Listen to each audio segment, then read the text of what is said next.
ఒకరికి అధికారం ఇస్తాడు, ఒకరికి సౌందర్యం ఇస్తాడు, ఒకరికి భక్తిని ఇస్తాడు, ఒకరికి ధారాళంగా మాట్లాడగలిగినటువంటి శక్తిని ఇస్తాడు, వేరొకరికి కవిత్వాన్ని చెయ్యగలిగినటువంటి శక్తిని ఇస్తాడు, ఒకరికి బాగా పాట పాడగలిగిన శక్తిని ఇస్తాడు.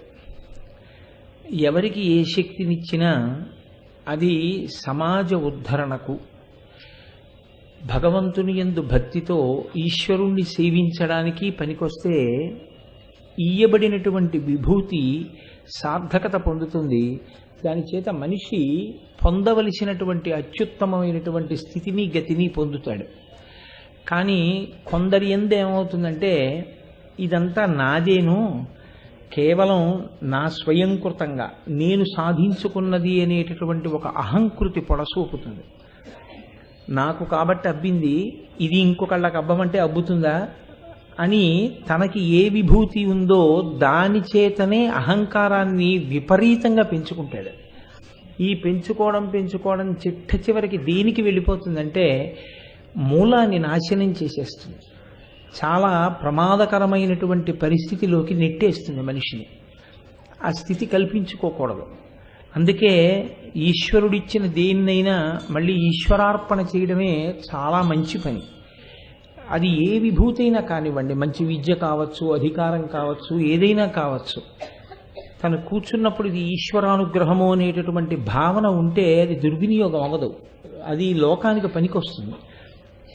ఆ భావన లేకుండా ఇదంతా నాదే అనేటటువంటి విర్రవీగే తత్వం కానీ ప్రబలిందనుకోండి, అది చిట్ట చివరికి దేనికి తీసుకెడుతుంది అంటే ఎవరైతే ఆ విధంగా అహంకరించాడో అటువంటి వ్యక్తి నశించిపోవడానికి పనికొస్తుంది. కీచకుని యందు ఉండేటటువంటి ప్రధానమైన లక్షణం అదే. ఆయన మహాసౌందర్యవంతుడు అనుకోవడానికి ఏమీ ఆధారం లేదు. ఎందుకంటే మీరు ఒక్క విషయాన్ని ఆలోచించండి. అందము అన్న మాటకి నిర్వచనం యథార్థంగా ఇది అని చెప్పడం ఏం కుదరదు. ఎందుచేతంటే నాకు చాలా అందంగా ఉన్నటువంటి ఒక వస్తువు మీకు అందంగా లేకపోవచ్చు, నాకు సుఖాన్ని కల్పించే వస్తువు మీకు దుఃఖాన్ని కల్పించవచ్చు. అంచేత అందం అన్న మాట అందరికీ అందంగా ఉండాలి అని లోకంలో ఏం లేదు. కానీ కొన్ని వస్తువులు ఉంటాయి, సాధారణంగా అటువంటి వాటిని ఎవరైనా తిరస్కరించారనుకోండి, అదే అది అందం ఏమిటండి అన్నారనుకోండి, అప్పుడు మాత్రం తప్పు పట్టవలసి ఉంటుంది. వాటి అందాన్ని మీరు కాదు అని అనలేరు. ఉదాహరణకి చంద్రుడు ఉన్నాడు అనుకోండి, చంద్రుడి అందాన్ని కోటేశ్వరరావు గారికి నచ్చితే ఇంకోళ్ళకి నచ్చాలని ఎక్కడుంది అన్నారండి, అందుకని చంద్రుడు అందం ఏమిటండి అన్నారనుకోండి, ఖచ్చితంగా అది మనస్సు ఎందు ఏదో తేడా ఉందని గుర్తు. చంద్రుడు అందరికీ అందంగా ఉంటాడు, ఏనుగు అందరికీ అందంగా ఉంటుంది, సముద్రం అందరికీ అందంగా ఉంటుంది, కొన్ని అందరికీ అందంగా ఉంటాయి. అందరికీ అందంగా ఉండేటట్టు కనపడాలి అంటే అది ఖచ్చితంగా భగవంతుని యొక్క విభూతి ప్రకాశము దాని యందు చాలా ఎక్కువగా ఉంది అని గుర్తు. నేను నిన్నటి రోజునే మీతో విజ్ఞాపన చేసి ఉన్నాను. ద్రౌపదీదేవి యొక్క అందం, ద్రౌపదీదేవి యొక్క అందచందములు అంతమందిని ఆకర్షించాయి అంటే అది కేవలం ఆవిడ స్వీకరించిన మనుష్య జన్మ చేత వచ్చినవి కావు. ఆవిడ ఆవిడ కారణ జన్మురాలు. అందుచేతే ఆ తల్లి యొక్క అందం అంత గొప్పగా ఉంటుంది. ఆ అందం సౌందర్యంగా చూస్తే దోషం ఉండదు. సౌందర్యము అంటే మాతృత్వాన్ని చూడడం, చూసిన నాడు దానివల్ల ఇబ్బంది ఉండదు. కానీ కీచకుడి యొక్క పరిస్థితి ఎలా ఉంటుందంటే, నేను అందగాన్ని కాబట్టి నన్నెందుకు తిరస్కరిస్తారు, నేను గొప్ప అధికారంలో ఉన్నాను కాబట్టి నా కోసం ఎందుకు వెంపర్లాడరు, నా దగ్గర చాలా ధనం ఉంది కాబట్టి ఈ ధనం కోసం ఎవరు ఆశపడరు, నేను మంచి యవ్వనంలో ఉండి మంచి మిసమిసలాడుతూ బలంతో ఉన్నాను కాబట్టి నా పొందు ఎవరు కోరరు. ఆయన యందు ఉండేటటువంటి ప్రతి లక్షణాన్ని ద్విగుణీకృతంగా ఆలోచించుకుని నన్ను అవతల వాళ్ళు తిరస్కరించడానికి అవకాశమే లేదంటాడు. ఇది ఎటువంటి పరిస్థితి అంటే అసలు ఎప్పుడూ ఇంకొకళ్ళని అర్థం చేసుకోగలిగినటువంటి మానసిక పరిపక్వత ఏర్పడదు. ఇదే దౌర్బల్యం. ఈ దౌర్బల్యం యొక్క పతాక స్థాయి ఎలా ఉంటుందంటే, ఏదో ఒక సంఘటన జరుగుతుంది జీవితంలో, తాను ఆకర్షింపబడిన తరువాత యుక్తాయుక్త విచక్షణ మరిచిపోయి దాని చేత తన జీవితం నశించిపోయే వరకు వెళ్ళిపోతాడు. నేను ఉదాహరణలు చెప్పక్కర్లేదు, మీరు ఆ కోణంలో పరిశీలించి చూడండి. మానసిక దౌర్బల్యం ఉన్న వాళ్ళందరూ కూడా జీవితంలో ఎక్కడో అక్కడ అలా పడిపోతుంటారు. అటువంటి వాళ్ళందరికీ కూడా ప్రాతినిధ్యం వహించేటటువంటి వ్యక్తి కీచకుడు.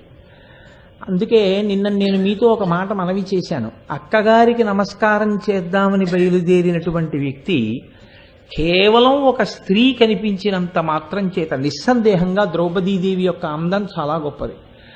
కానీ అంత వెంపర్లాడిపోయే అన్ని ఆలోచనలు వచ్చి అంత దుర్మార్గపు బుద్ధి కలగవలసినటువంటి అవసరం మాత్రం లేదు. ఆ స్థితిని పొంది చిట్ట చివరికి అతను అక్కగారికి ఎటువంటి నమస్కారం చేశాడు అన్న దాంతో నిన్నటి ఉపన్యాసాన్ని పూర్తి చేశాను. అయితే నేను బయలుదేరిన ప్రయోజనము అన్నదాన్ని మనుష్య జన్మ యొక్క ప్రయోజనముతో పోల్చి ఉన్నాను కనుక నిన్నటి రోజు ఆ నమస్కారాన్ని అలా పూర్తి చేసి చూపించాను. కానీ తత్పూర్వమే, అంటే దానికన్నా ముందు కొంత కథ నడిచింది. అందుకని ఇవాళ మీరు ఆ సందర్భంగా అటువంటి పరిస్థితిని ఒక్కసారి అవలోకనం చేసే పరిస్థితి చెయ్యండి. ద్రౌపదీదేవి ఆయనతో మాట్లాడడానికి ఇష్టపట్టలేదు. ఆవిడ ఆయన్ని చూస్తే అసహ్యించుకుంటోంది కీచకుడిని. కానీ కీచకుడికి మాత్రం ద్రౌపదీదేవి యొక్క విముఖతగా అర్థం కావట్లేదు. నన్ను చూసి ఆనందాన్ని తట్టుకోలేకపోతోందన్నట్లుగా అర్థమవుతోంది. ఎందుకంటే అసలు అలా తన గురించి ఎవరు అనుకోరు అన్న భావన అది. అలా అనుకునేవాళ్ళు కూడా ఉంటారు అని అనుకున్నాడు అనుకోండి, అవతల వాళ్ళు అలా అనుకుంటే అనుకున్నారని అర్థం అవుతుంది. నా గురించి అలా ఎందుకు అనుకుంటారు అనుకున్నాడు అనుకోండి, అసలు అలా ఎప్పటికీ అర్థం కాదు. అదే అతనికి ఉన్న బలహీనత. కాబట్టి ఇప్పుడు ద్రౌపదీదేవి దగ్గరికి వచ్చాడు. నేను ద్రౌపదీదేవి అని 10 మాటలు అంటున్నాను, కానీ కథాపరంగా మీరు అర్థం చేసుకున్నప్పుడు సైరంధ్రి అని అర్థం చేసుకోవాలి. నాకు ఆ మాట 10 మాటలు ద్రౌపదీదేవి వంటి మహాతల్లిని అలా సంబోధించడం, అలా ఆవిడ్ని పిలవడం నాకు ఇష్టం లేక నేను ఆ సైరంధ్రి అన్న మాటని విడిచిపెట్టేస్తున్నాను. కానీ మీరు భావన చేసేటప్పుడు మాత్రం అక్కడ ఆవిడ ద్రౌపదీదేవిగా లేదు అన్న విషయం మీకు సుస్పష్టం, మీకు అందరికీ బాగా తెలుసు. అది నేను వదిలిపెట్టినంత మాత్రం చేత వచ్చే నష్టమేం లేదు. అలా నేను ఎందుకు అనాలి 10 మాటలు అని నా మనసొప్పక నేను అంటలేదంతే కథాపరంగా. కాబట్టి ఇప్పుడు ఆ తల్లి దగ్గరికి వెళ్ళి కీచకుడు చూడరాని చూపుతో, ఇప్పుడు ఆయనకున్న పెద్ద బాధ ఏమిటంటే ఆవిడ తనతో మాట్లాడాలి.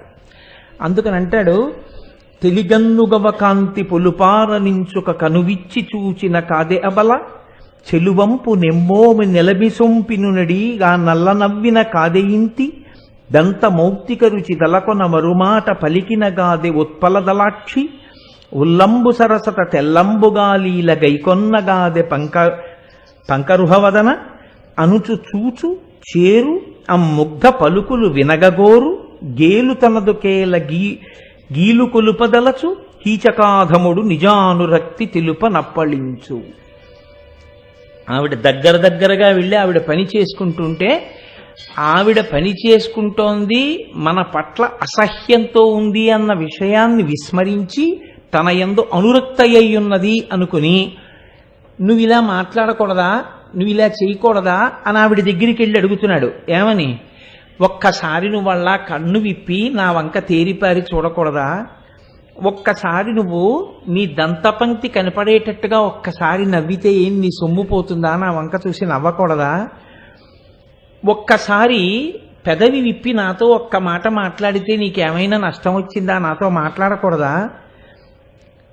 నీకు కూడా నా యందు మనసులో మరులుగొని ఉన్నావు కనుక దాన్ని ప్రకటించి శృంగార సంబంధమైనటువంటి చేష్టితములను నీ ముఖము యొక్క భావముల చేత ఆవిష్కరిస్తే దానివల్ల దోషం కలిగిందా? అనుచు చేరు దగ్గరగా వెడుతూ అమ్ముగ్ధ పలుకులు వినగగోరు, ఆవిడ పలికేటటువంటి పలుకులు వినాలి అని కోరుకుంటున్నాడు. అక్కడతో ఆగలేదు. కేలు తనదు కేల గీలు కొలపదలచు, ఆవిడ చేతులు తన చేతులతో పట్టుకోవాలని ప్రయత్నం చేశాడు. నిజానురక్తి అప్పళించు, అతను పూర్తిగా దానికి తెలుగులో ఖచ్చితమైన మాట వెయ్యాలి అంటే, నిర్మోహమాటంగా మాట్లాడాలి అంటే తమకము చేత నిండిపోయి ఉన్నాడు. ఈ స్థితిలో ఆ తల్లి ద్రౌపదీదేవి జవాబు చెప్పింది. నా యున్న బాము తలపవా ఈ ఎడలి చీర ఇట్టి ఏవపు చందంబు ఓ అన్న మదన వికృతించేయుననుట ఎంతయును నిషిద్ధము కాదే ఓ అన్నా అని పిలిచింది ఆవిడ.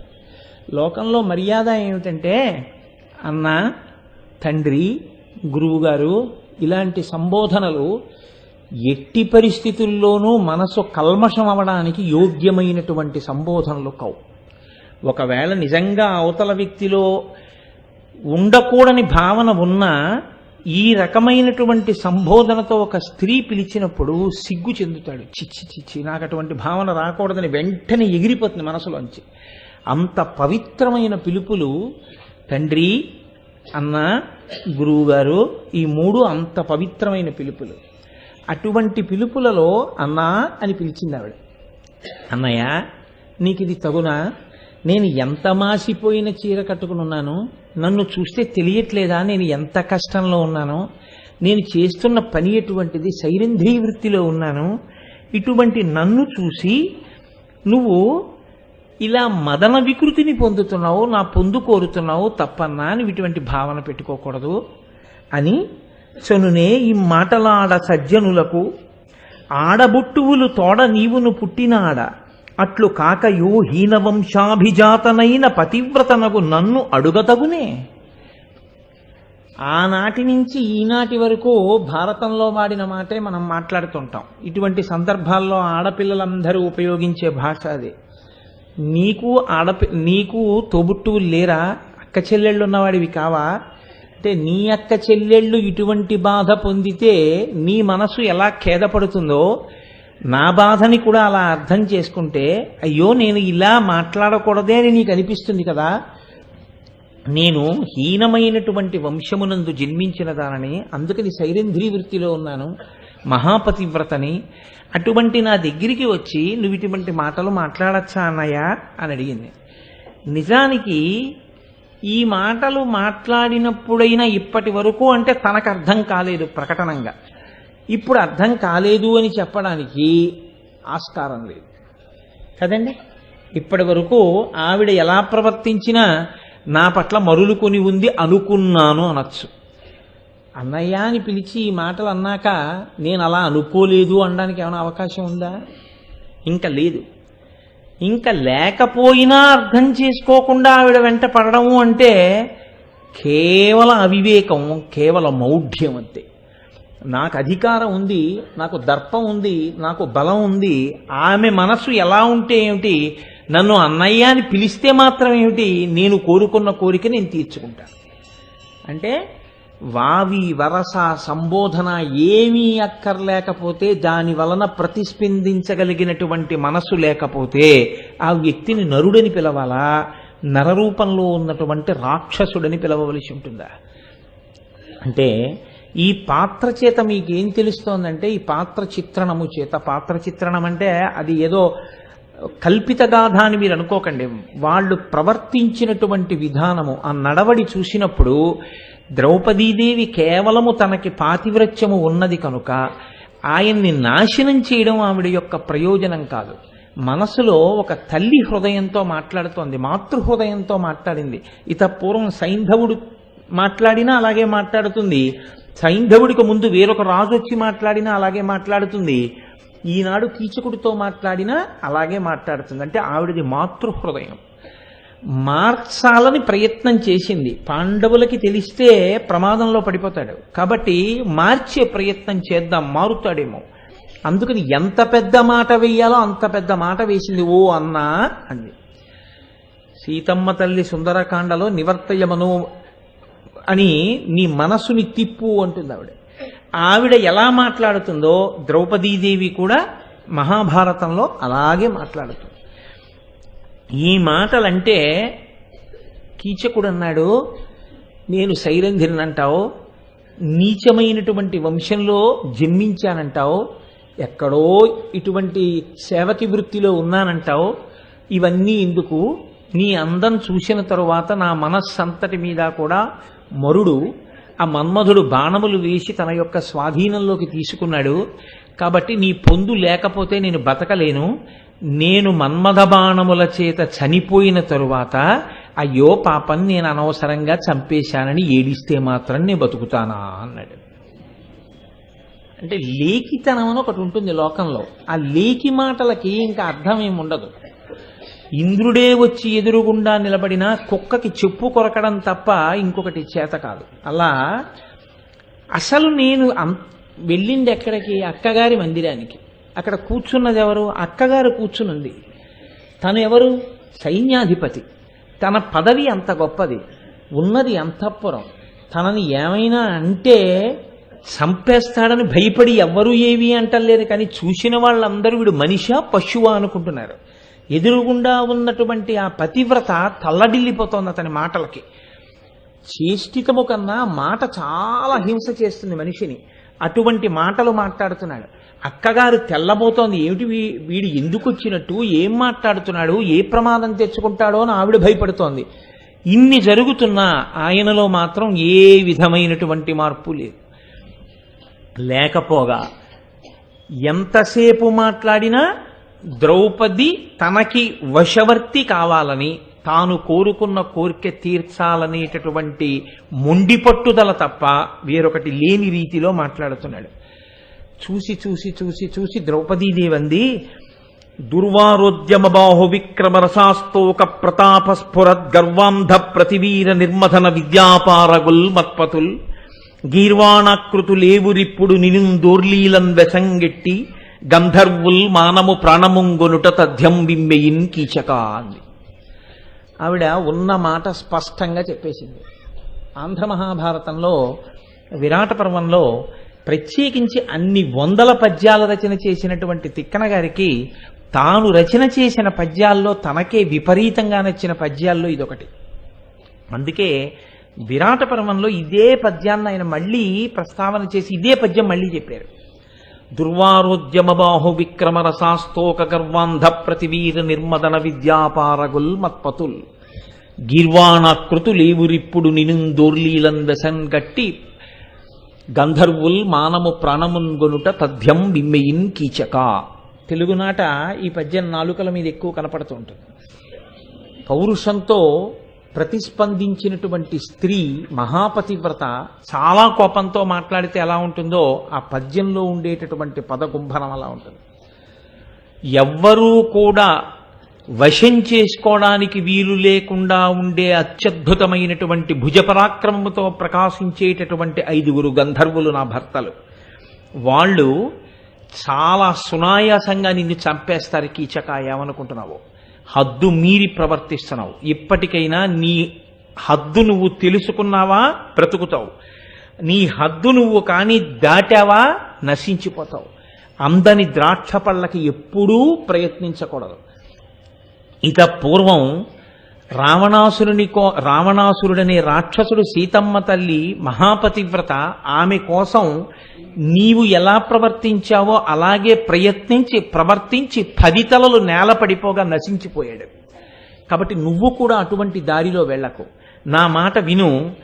నీ బ్రతుకు ఏ మార్గంలో విడితే బాగుంటుందో అటువంటి జీవితాన్ని ఎంచుకో అని చెప్పి రుసరుసలాడుతూ ద్రౌపదీదేవి అక్కడి నుంచి నిష్క్రమించింది. ఆయన హతాశుడయ్యాడు. ఇంత మాట అంటుంది అని ఊహించలేదు. మహా అయితే విసుక్కుంటుంది. విసుక్కుంటే నాకేం, కసురుకుంటే నాకేం, నా కోరికని తీర్చుకోవాలి.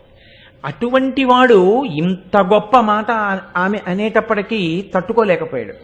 తట్టుకోలేక గబగబా ఆ కీచకుడు సుధేష్ణ దగ్గరికి వెళ్ళాడు.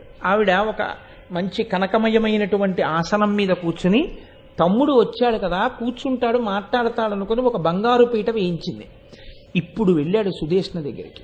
ఇప్పటి వరకు వచ్చింది సుధేష్ణ కోసం. ఆవిడతో వెళ్ళి ఒక అక్క దగ్గర తమ్ముడు వెళ్ళి మాట్లాడవలసిన మాటలు ఏముంటాయో అవి ఇప్పటి వరకు లేవు. అక్క ఎలా ఉన్నావు, బావగారు ఎలా ఉన్నారు, మా మేనల్లుడు ఎలా ఉన్నాడు, కులాసాగా ఉన్నాడా, బాగా పరాక్రమంతో యుద్ధ విద్యలు అవి నేర్చుకుంటున్నాడా, ఏదో ఒక తమ్ముడు అక్క దగ్గరికి వస్తే ఏ మాటలు మాట్లాడతాడో ఒక్క మాట లేదు ఇప్పటి వరకు. ఇత పూర్వం మాట్లాడినా ఏం మాట్లాడాడు? ఆమె కులం ఎక్కడా, ఆమె వంశం ఎక్కడా, ఆవిడ పుట్టింది ఎక్కడా, ఆవిడెవరు ఏమిటి, ఇదే మాట్లాడాడు. నేను ఆవిడ అంటున్నాను, ఆయనైతే అది అంటాడు అంతే. కాబట్టి ఈ మాటలని సుధేష్ణ దగ్గరికి వెళ్ళి కూర్చుని అన్నాడు. రాగరసమగ్నుడయ్య సైరంధ్రి చూచి తెలిసిపోతోంది చూస్తూ ఉంటేనే. ఇతని యొక్క పరిస్థితి బావులేదు. ద్రౌపదీదేవి యందు రాగరసమగ్నుడైపోయి ఉన్నాడు. కాబట్టి ఇతన్ని ఇప్పుడు నేను ప్రయత్నపూర్వకంగా నిగ్రహించడం కూడా చాలా కష్టమే అని అనుకుంటున్న సమయంలో వెళ్ళి కూర్చుని అంటాడు, నువ్వు ఏం చేస్తావో నాకు తెలియదు, నువ్వు ఎలాగా నాకు సాయపడతావో తెలియదు, కానీ ఇప్పటి వరకు అంతఃపురంలో నీ ముందరే తిరిగి నీకు పరిచర్యలు చేసినటువంటి ఈ సైరంధ్రి ఎక్కడికో దూరంగా వెళ్ళింది. ఆమెతో నాకు పొందు కలిపి తీరాలి. నువ్వు ఆ సాయం చేసి పెట్టాలి. ఆ సాయం చేసి పెట్టకపోతే నిష్కారణంగా మదనుడి బాణములకు నేను చచ్చిపోతానక్క అన్నాడు.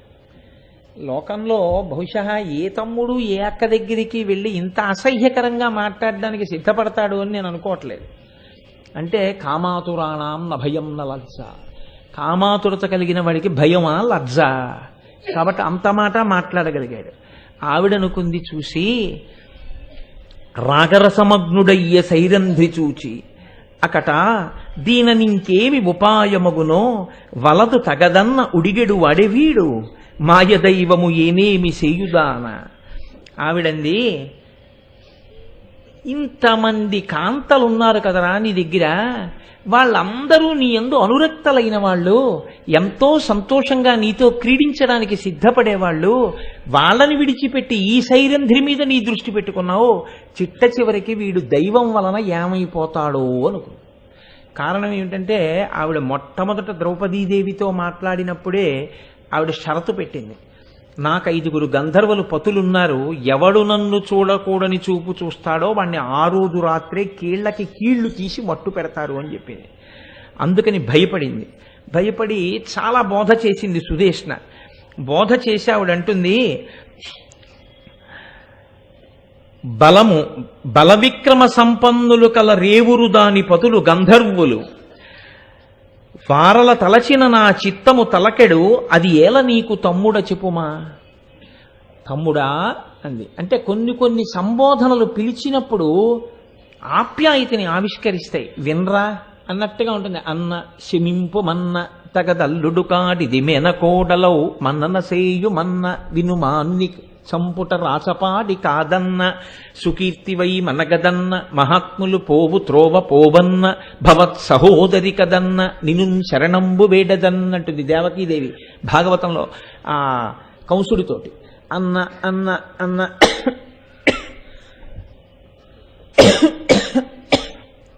అని 1కి 10 మార్లంటే చెల్లెలు కదా అని ప్రేమ కలుగుతుందని.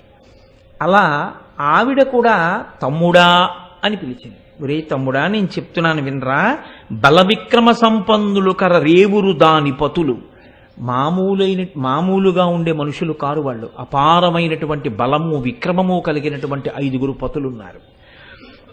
గంధర్వులు వారల తలచిన నా చిత్తము తలకెడు, వాళ్ళ 5 నాకు జ్ఞాపకానికి వస్తుంటే నా మనసులో భయం వేస్తోంది. నువ్వు ఆ నిష్కారణంగా ఆమె జోలికి వెడుతున్నావు, అది ఎలా నీకు తమ్ముడ చెప్పుమా, నీకెందుకు వచ్చింది, నా మాట విను, వెళ్ళకు ఆమె జోలికి అంది. వింటాడా?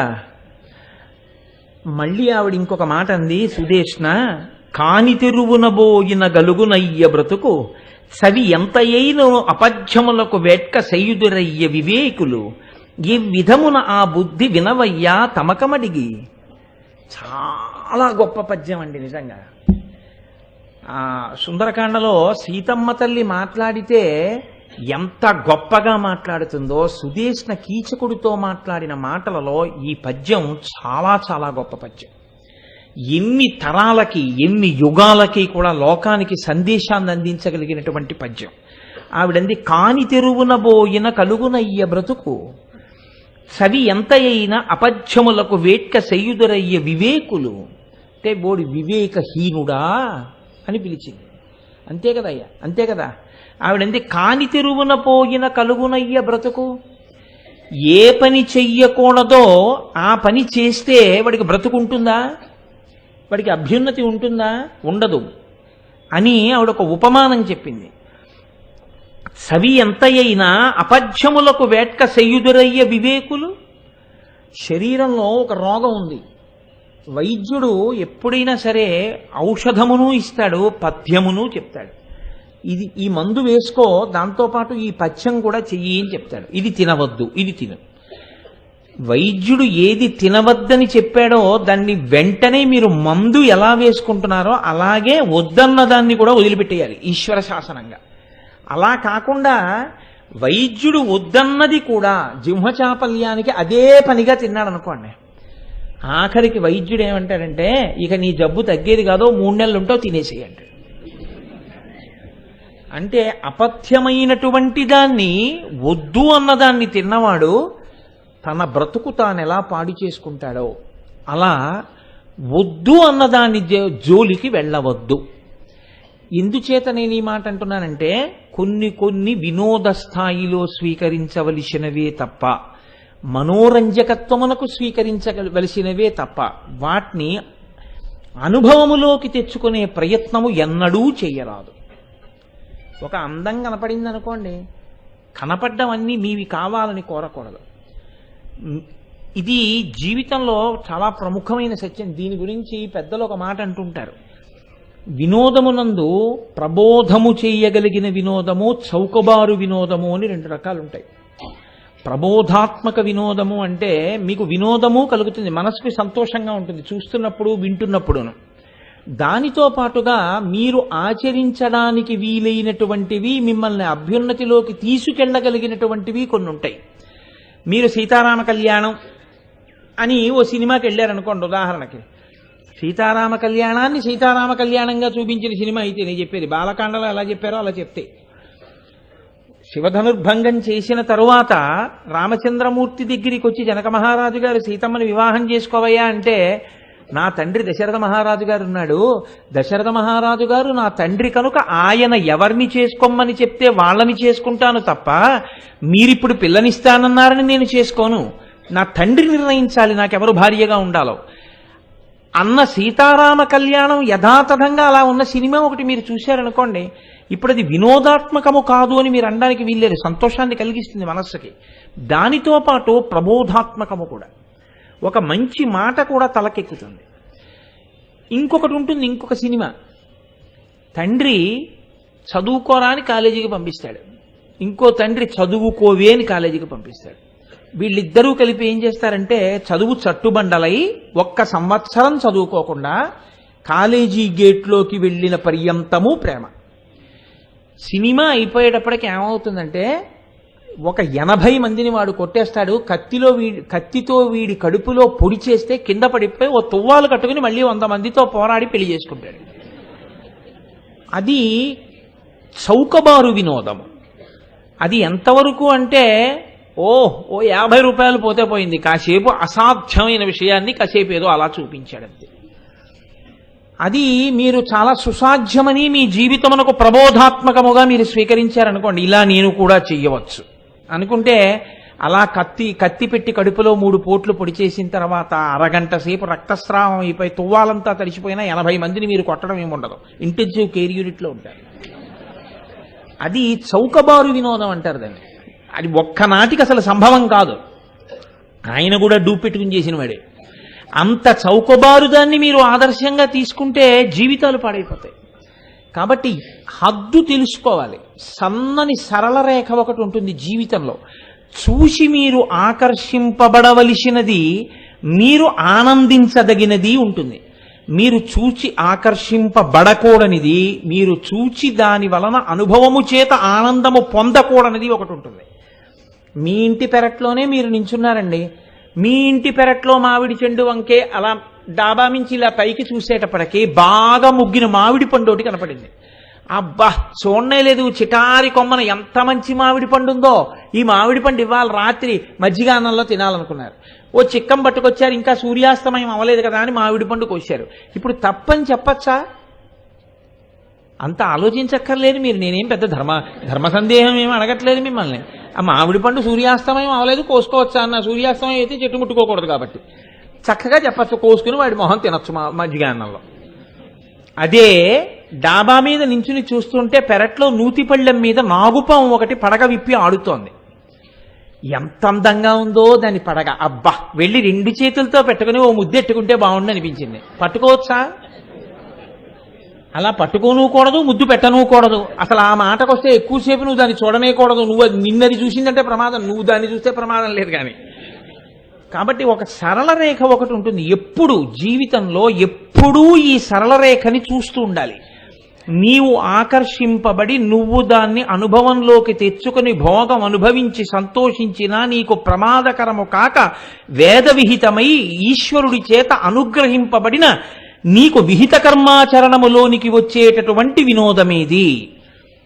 నీవు ఆ హద్దు దాటి అనుభవిస్తే వేదం అంగీకరించక ఈశ్వరుని చేత ఆమోదింపబడక వినోదము కాక ఆ భోగము నీ మూలమును త్రుంచగలిగినటువంటి ప్రమాదకరమై నీకు వ్యసనమై నిన్ను పాడు చెయ్యగలిగినది ఇది. ఇది ఎప్పుడూ చూసుకోవాలి. అందులో ఏది నిన్ను పాడి చేస్తుందో అది అపథ్యం. రోగం ఉంటేనే కాదండి, దాన్ని నువ్వు ముట్టుకోకూడదు, ముట్టుకున్నావు, రోగం వచ్చిన వాడు ఎలా మనసాన పడిపోతాడో అలా పడిపోతావు. ముట్టుకోవచ్చు, ఇబ్బంది లేదు, అది పథ్యము, తినచ్చు, హాయిగా తినచ్చు, అంటే నువ్వు అనుభవించవచ్చు. ఈశ్వరుడు అనుభవించడం కోసమే కదండి లోకాన్ని జగత్తుని సృష్టించాడు. లేకపోతే ఇంద్రియాల్ని భోగాల్ని ఎందుకు ఇచ్చినట్టు? అనుభవించవచ్చు, దోషమేమీ లేదు. తన భార్య యందు కామము నిస్సందేహంగా దోషం కాదు, ధర్మబద్ధము కామం. పరస్త్రీ యందు కామము ధర్మబద్ధం కాదు, మూలమును నశింప చేసేస్తుంది. పుత్రమిత్ర కళత్రాదులతో నశించిపోతాడు. నివర్తయ మనోమత్త స్వజనైక్రియతాం మనః, తిప్పు నీ మనసుని, నీ వారి యందు ఉంచుకో, అంతే. నీ ధర్మబద్ధం అయిపోయింది. నీ కామం దాటుతోంది, నిన్ను నువ్వు వెంటనే దిద్దుకో. ఓ ఇది గాడి తప్పిపోతోంది, వెంటనే నిన్ను నువ్వు సంభాళించుకుని ఈశ్వరుడి పాదాలు పట్టుకుని, అమ్మో ఈశ్వరా నా మనసు గాడి తప్పుతోంది, తప్పకుండా చూడని 1కి 10 మార్లు జాగ్రత్త తీసుకుని నిన్ను నువ్వు దిద్దేసుకోవాలి. యథేచ్ఛగా విడిచిపెడితే మనసు ఏం చేస్తుందో తెలుసా అండి? విపరీతమైనటువంటి తమకమునకు లోనైపోయి ఆ బుద్ధి చేత మీరు విచక్షణతో జయించే ప్రయత్నాన్ని చెయ్యకపోతే ఏది వినోద స్థాయిలో చూసి వదిలేయాలో దాన్ని అక్కడతో వదిలిపెట్టకుండా ప్రమాదభరితమని తెలిసి కూడా కౌగిలించుకుని నశించిపోతాడు. తల్లికి తెలుసు, పాలగిన్నె మరుగు పాలగిన్నె, పిల్లాడికి ఆకలేసేస్తోంది, అమ్మ పాలు అమ్మ పాలు అంటాడు. ఉండు ఉండు అని చల్లార పెట్టిస్తానని ఉఫ్ఫు ఉఫ్ఫు అని ఊది ఊది ఇస్తుందమ్మ. అదే ఆకలేస్తోంది అంటున్నాడు కదా అని చెప్పి అమ్మ ఓ గ్లాసులో పోసి మరుగుపాలు ఇచ్చేసింది అనుకోండి, ఉత్తరక్షణం వాడు గడగడా తాగపోయి నోరు కాలిపోయి మీద పోసేసుకుని ఒళ్ళంతా కాలిపోతుంది పిల్లాడికి. అది ఒక్కొక్క నాడు తల్లి ఉండు అని పిల్లాడు ఏడుస్తున్నా సరే పాల గ్లాసు ఇవ్వదు. మీరందరూ తల్లులు, మీకు అనుభవమే, మీకు తెలుసు. పిల్లలు ఏడవచ్చు, అయినా మరుగు గ్లాసు పాలు మీరు ఇవ్వరే. 1కి 2 మాటలు ఊది చూసి, ఒకవేళ కొద్దిగా పాలు పోస్తే గ్లాస్ వేడిగా ఉంటే ఆ వేడి తగ్గేదాకా వాడు వేళ్లతో పట్టుకోలేడని పమిట కొంగులో పెట్టి ఒక్కసారి ఇలా ఇలా ఇలా అని ఆ వేడి తగ్గిన తర్వాత కొద్ది పాలతో ఉప్పు ఉప్పు అని ఊది చూసి అప్పుడు తల్లిస్తుంది. తల్లి పిల్లాడికి అవసరమైన పాలిచ్చేటప్పుడు ఎంత జాగ్రత్త తీసుకుందో, ఈశ్వరుడు నీకు లోపల ఒక తల్లిని పెట్టాడు, బుద్ధి. ఆ బుద్ధితో నీ మనసు తమకమును పొందకుండా నిన్ను నీవు నిగ్రహించుకుని పథ్యమా అపథ్యమా అని చేస్తున్నది. ఇది నా మూలఘాతియా, నాతో పోతుందా, నాతో పాటు నా ముందు పుణ్యం చేసుకుని పైలోకాలు పొందినటువంటి 10 తరాలు కింద పడిపోతాయి ఒక్కొక్క తప్పుకి. అందున పరస్త్రీయందు వ్యామోహం అనేటటువంటిది దారుణాతి దారుణమైన పాపం. కాబట్టి నాకు ఇటువంటి అధర్మమైన బుద్ధి ఏమిటి? ఇది ఇంకొకరు ఎంత చెప్పినా తలకెక్కేది కాదు. మీరు నన్ను క్షమించెదరుగాక, మీరు బాగా ఆలోచించండి. ఎంత బోధ చెయ్యండి ఎక్కదు. మీరు మీ మనసుని తిప్పుకోవలసి ఉంటుంది. మీ మనసుని మీరు తిప్పగలిగితే, ఆ సరళ రేఖని మీరు దాటకపోతే మీరు భద్రంగా ఉంటారు. మీరు మిమ్మల్ని నమ్మిన వాళ్ళందరూ భద్రంగా ఉంటారు. మీకు ఆ సరళ రేఖని అతిక్రమించకుండా ఉండడం చేత కాకపోతే ఖచ్చితంగా ఆ భద్రతని పోగొట్టేసుకుంటారు. ఏదైనా ఇంతే లోకంలో. మీరు చాలా జాగ్రత్తగా గుర్తుపెట్టుకోండి. ఆనాడు సుదేష్ణ మహాతల్లి అక్కగారి ప్రేమతో ఎంత గొప్పగా చెప్పిందో, కానీ ఏదైనా అంతే, వాక్కైనా అంతే. నేను మాట్లాడుతున్నాను కదా అని ప్రేమతో మాట్లాడాననుకుని మాట్లాడకూడని మాటలు మాట్లాడినా అంతే. నీవు పెద్దల యొక్క అనుగ్రహాన్ని పోగొట్టేసుకుంటావు. నీకు ఎంతవరకు పరిమితి ఉందో అంతవరకే మాట్లాడాలి. నీ పరిమితిని దాటి మాట్లాడే నీ అధికారం నీకు లేదు. గౌరవించారు కదా, తల మీద పెట్టుకున్నారు కదా, ప్రేమిస్తున్నారు కదా, ఎంతో ఆప్యాయంగా ఉన్నారు కదా అని నెత్తికెక్కి పనికిమాలిన మాటలు మాట్లాడి నీ పరిధిని నువ్వు అతిక్రమిస్తే నీ స్థానం ఏమిటో నీకు చూపించబడుతుంది. ఆనాడు బాధపడవలసి ఉంటుంది. అది ఏ విషయంలోనైనా. మాట విషయంలో పథ్యము అపథ్యము చూడండి. ఒక్కొక్కసారి కించిత్ అవకాశం ఇచ్చారు, స్వేచ్ఛనిచ్చారని తొందరపడి మాట్లాడతారు. నేను ఎందుకు ఈ మాట చెప్తున్నానో తెలుసా అండి? ప్రత్యేకించి నాకు ఒక వ్యక్తి తెలుసు. జ్వరం పడిపోయాడు 10 రోజులు. బాగా స్నేహంగా ఉన్నాడు కదా అని చెప్పి ఒక అధికారి దగ్గరికి వెళ్ళి తొందరపడి స్వతంత్రించి వ్యక్తిగతంగా ఏదో మాట్లాడిపోయాడు. ఆయన ఇలా చూసి అన్నాడు, don't exceed your limit, don't come to me here after అన్నాడు. అంతే, 2 మాటలు. వారం రోజులు జ్వరం పడిపోయాడండి. Don't exceed your limit, don't come to me here after. ఎప్పుడు నీ పరిధిని అతిక్రమించకు, ఇక ముందు ఎప్పుడు నా దగ్గరికి రాకన్నాడు. అంతే, అయిపోయింది. వారం రోజులు జ్వరం పట్టాడు. ఆ మాటకి భయపడిపోయి బెంగ పెట్టేసుకుని, అయ్యయ్యో నేను నా లిమిట్ ఎక్సీడ్ అయిపోయాను, గబుక్కునిలా అన్నాను, ఆయన ఎంత కోపడ్డాడో, ఇప్పుడు నా బ్రతుకు ఎలాగా, ఎంత కడుపులో పెట్టుకుంటాడో అని భయపడిపోయి జ్వరం వచ్చేసింది వారం రోజులు. ఆ తర్వాత ఏదో సర్దుబాటు అయింది, అది వేరు విషయం అనుకోండి. పేర్లు ఎందుకు ప్రస్తావన చెయ్యాలి? కాబట్టి ప్రతిదానికి పథ్యము అపథ్యము. ఇది శరీర ఆరోగ్యానికే కాదు, మనిషి జీవిత అభ్యున్నతికి కూడా బాగా తెలుసుకుని ఉండాలి. ఏ పరిమితిలో మీరు ఉండాలి, ఏ పరిమితిని మీరు దాటకూడదు. ఏదైనా అందం ఎంతసేపు అంటే మీ పరిమితిలో మీరున్నంతసేపే. మీ పరిమితిని దాటిపోయారనుకోండి, భరించడం కష్టమైపోతుంది. ఎప్పుడూ పరిమితిలో ఉన్న దాని అందం, ఆ సంతోషం వేరుగా ఉంటాయి. ఇది ఎంత గొప్పగా చెప్పిందో చూడండి. అందుకే నేను అన్నది, పద్యం చాలా చిన్న పద్యం, సుదేష్ణ నోటి వెంట వచ్చింది. ఒక్కొక్కసారి చాలా ప్రేమ కలిగిన చోట నోటి వెంట వచ్చినటువంటి మాట చాలా గొప్పగా ఉంటుంది. అది జీవితాన్ని దిద్దగలిగినదై ఉంటాయి ఆ మాటలు. అంత గొప్ప మాట మాట్లాడింది సుదేష్ణ. ఇప్పుడు చెప్పండి, సుదేష్ణ కీచకుణ్ణి ఉద్దేశించి చెప్పినటువంటి ఆ పద్యం కేవలం ఆ సందర్భానికి సరిపోతుందా? ఈ మాట జీవితంలో జ్ఞాపకం పెట్టుకుంటే, పథ్యము అపథ్యము ఈ 2 తెలుసుకుంటే జీవితంలో జాగ్రత్తగా ఉండడం కూడా మీకు అలవాటు అవుతుందా? ఖచ్చితంగా అలవాటు అవుతుంది. మీకు అంతవరకు ఎందుకండి, నేను ఒక మాట చెప్తాను. మీరు సమాజంలో బ్రతుకుతున్నప్పుడు మీకు కించిత్ ఇష్టం లేనటువంటి వ్యక్తి, ఆయన మాట తీరు మీకు ఇష్టం ఉండదు, ఆయన నడవడి మీకు ఇష్టం ఉండదు, ఆయన వ్యవహార శైలి మీకు ఇష్టం ఉండదు, ఆయన వ్యక్తిగత జీవితం మీకు ఇష్టం ఉండదు. ఇన్ని ఇష్టం లేకపోయినా మీరు ప్రతిరోజు ఆయనతో కలిసి కూర్చుని ఒక 6 గంటలో 7 గంటలో పని చేయాలనుకోండి. ఇప్పుడు మీరు ఆయనతో దెబ్బలాట పెట్టుకుంటారా? మీకు తిన్నా తినకపోయినా కరివేపాకు ఉప్మాలో ఉండొచ్చు, మీకు ఇష్టం లేకపోవచ్చు, కానీ మీ పళ్ళెంలోకి వస్తుంది. మీరు లాఘవంగా ఏరి పక్కన పెట్టి మీకు కావలసిన ఉప్మా తింటున్నారా లేదా? అలా ఓర్పుతో మీరు ఎంతవరకు అవసరమో అంతవరకు కలిసి ఉండాలి. మీకు అక్కర్లేని విషయంలో కక్ష పెంచుకోకుండా ఉదాసీనతతో విస్మరించి మీరు మీ జీవితాన్ని ప్రశాంతంగా గడుపుకునే ప్రయత్నం చేయాలి. ప్రతి చోట ఉంటుంది ఈ సరళ రేఖ. ఇది అర్థమైతే ఏది తినకూడదో ఏది తినాలో పథ్యం చెప్పినట్టే జీవితం కూడా అర్థమవుతుంది. ఆవిడంటోంది, నాన్న ఇది నీకు తెలియదా? ఇవాళ నువ్వు ఏది చెయ్యకూడదో దాన్ని చెయ్యడానికి ప్రయత్నిస్తున్నావు. దీని చేత ఏమవుతుందో తెలుసా? కాని తెరువునబోయిన కలుగునయ్య బ్రతుకు. ప్రశ్న వేసింది ఆవిడ. ఆవిడేమి చెప్పలేదు. ఇలా చెయ్యకూడని పని, ప్రవర్తించకూడని ప్రవర్తిస్తే నీకు బ్రతుకుంటుందా అని అడిగింది. అంటే నువ్వు బ్రతికుంటావా అంటే ఆవిడ మనసులో ఒక నిర్ణయానికి వచ్చేసింది, వీడు చచ్చిపోవడం ఖాయం. తోడ పుట్టిన వాణ్ణి నమ్మిందా, ద్రౌపదీదేవిని నమ్మిందా అంటే ఖచ్చితంగా ఆవిడ ద్రౌపదీదేవినే నమ్మింది. ఆవిడకి 5 భర్తలు ఉన్నారు అని ద్రౌపదీదేవి చెప్పింది కదా, ఎప్పుడైనా చూసిందా సుదేష్ణ? ఏం మరి ఎప్పుడు రారేం మీ ఐదుగురిలో కనీసం ఒక్కళ్ళు కూడా రాలేదేమిటి ఎప్పుడూను అని ఎప్పుడు అడిగిందా? అడగలేదు. తమ్ముణ్ణి రోజు చూసింది, తోడబుట్టినవాడు బాగా తెలుసు. కానీ ఆవిడేం చెప్తోందంటే, సుదేష్ణ నువ్వే పాడైపోతావని చెప్తోంది. అసలు మనం చూడలేదు కదా, ఆవిడే అబద్ధం చెప్పిందేమో, కీచకుడు అనుభవిస్తే మాత్రం ఏమవుతుందిలే, ఏమో ఆవిడే అబద్ధాలు చెప్పిందేమో, ఇంత వీడెళ్ళి మాట్లాడుతుంటేనే ఎవరూ రాలేదు కదా, ఆవిడంతా ఏడుస్తుంటే అంత చెప్తుంటే ఉన్నారో లేరో మనకెందుకు అనొక్క మాట సుదేష్ణ అందా?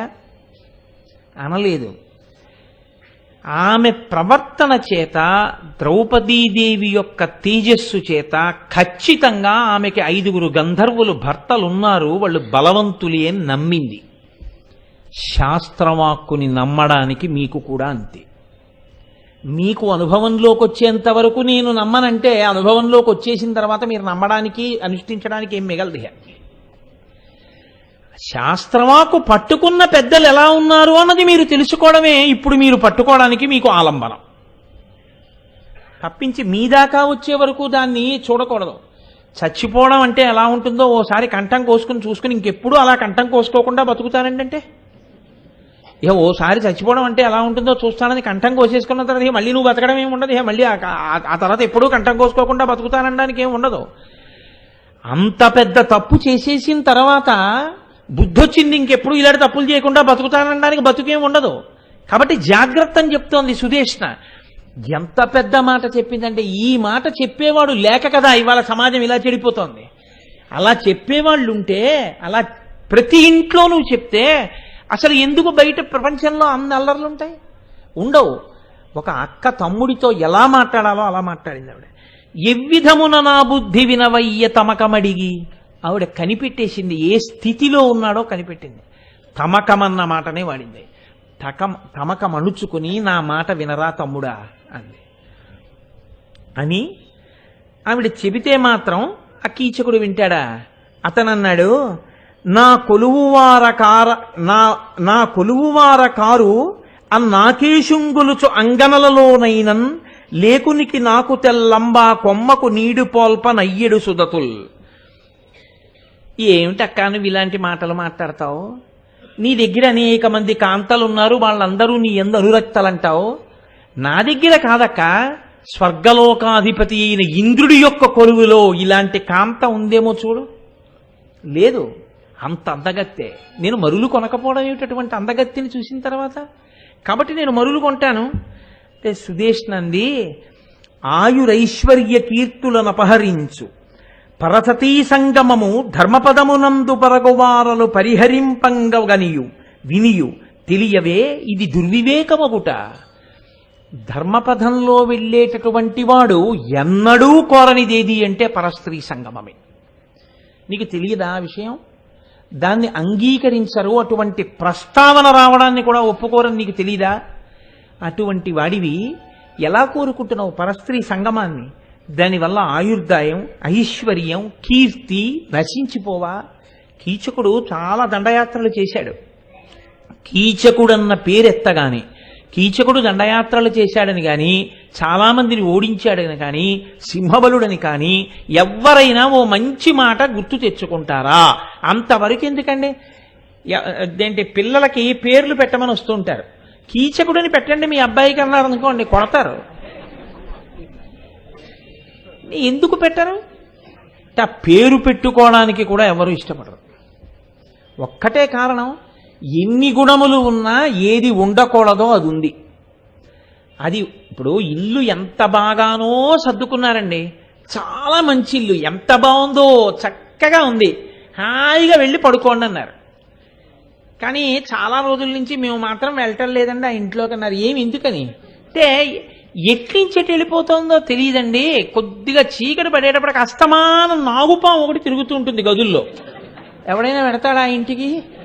అది ఎంత భయహేతువో, శాంతి స్థానము ఎలా కాదో దీన్నే పగతో పోల్చి చెప్తారు నన్నయ్య గారు. పగయగలిగనేని పాము ఉన్న ఇంటిలో ఉన్నాయట్లగాక ఎట్టులుండు అంటారు. పగ ఉంటే ఇంట్లో పాము ఉన్నట్టు ఉంటుంది అన్నారు ఆయన. అలా నీవు ధర్మపదాన్ని విడిచిపెట్టి మిగిలినవి ఎన్ని ఉన్నా నీకు ఆయుర్దాయం ఉండదు, నీకు ఐశ్వర్యం ఉండదు, నీకు కీర్తి ఉండదు, నువ్వు నశించిపోతావు. నా మాట వినరా తమ్ముడా అంది ఆవిడ. అతను అన్నాడు, అక్క పోయింది ఈ సంబోధన. ఏ సంబోధనలోకి వచ్చాడో తెలుసా అండి?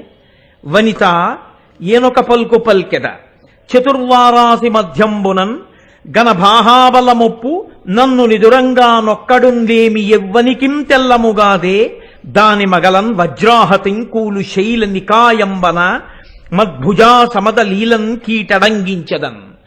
ఈ 4 సముద్రాల మధ్యలో నాతో సమానమైనటువంటి భుజపరాక్రమము కలిగినటువంటి వాడు ఎవ్వడూ లేడని నీకు తెలియదా?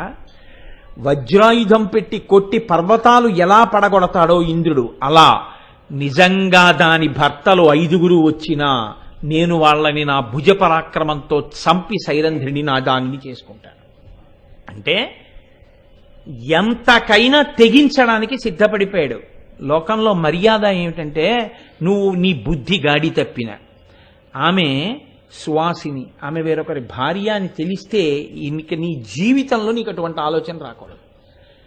సరికదా ఇప్పుడు ఎంత దూరం వెళ్ళాడంటే, దేనికి చంపడం వాళ్ళని అంటే దండయాత్ర లేదు, వాళ్ళ మీద క్రోధం ఏం లేదు, వాళ్ళు ఎవరో తెలియదు, ఎందుకు చంపేస్తట?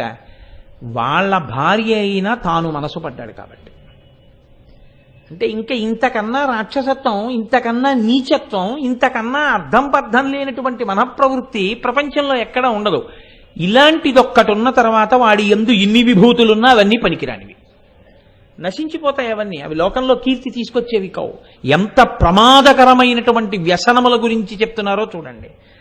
కాబట్టి బుద్ధులు చెప్పుటెల్లనటువో విడు మెమ్మెయినైనా సౌఖ్య సంసిద్ధియునర్పు నాకు ఎడసేసిన తాపము రూపుమాపు నా వృద్ధియు కోరుదేని అవివేకివి నీవని నన్ను ఇట్లు సంబద్ధములైన వాక్యములు పల్కక వే పిలిపింపు కోమలిన్.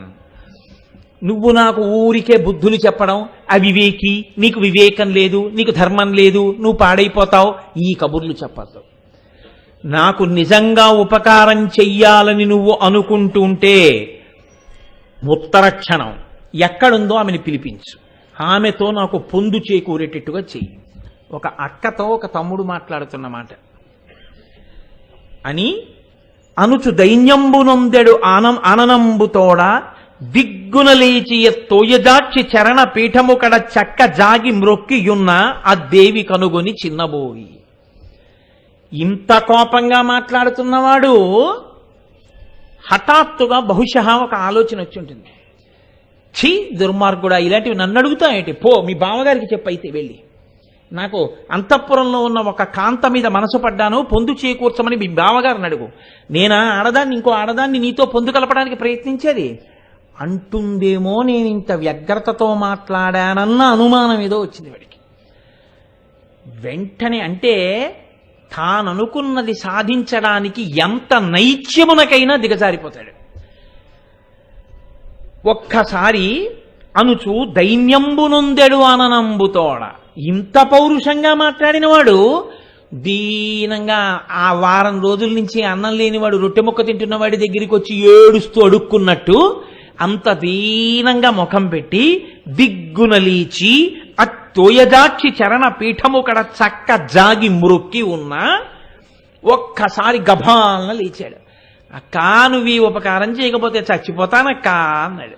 అని గభాలన నేల మీద పడిపోయి ఆవిడ 2 పాదాలు పట్టేసుకుని గట్టిగా తన తల తాటించి నేల మీద పడిపోయి బోర్లా నమస్కారం చేశాడు.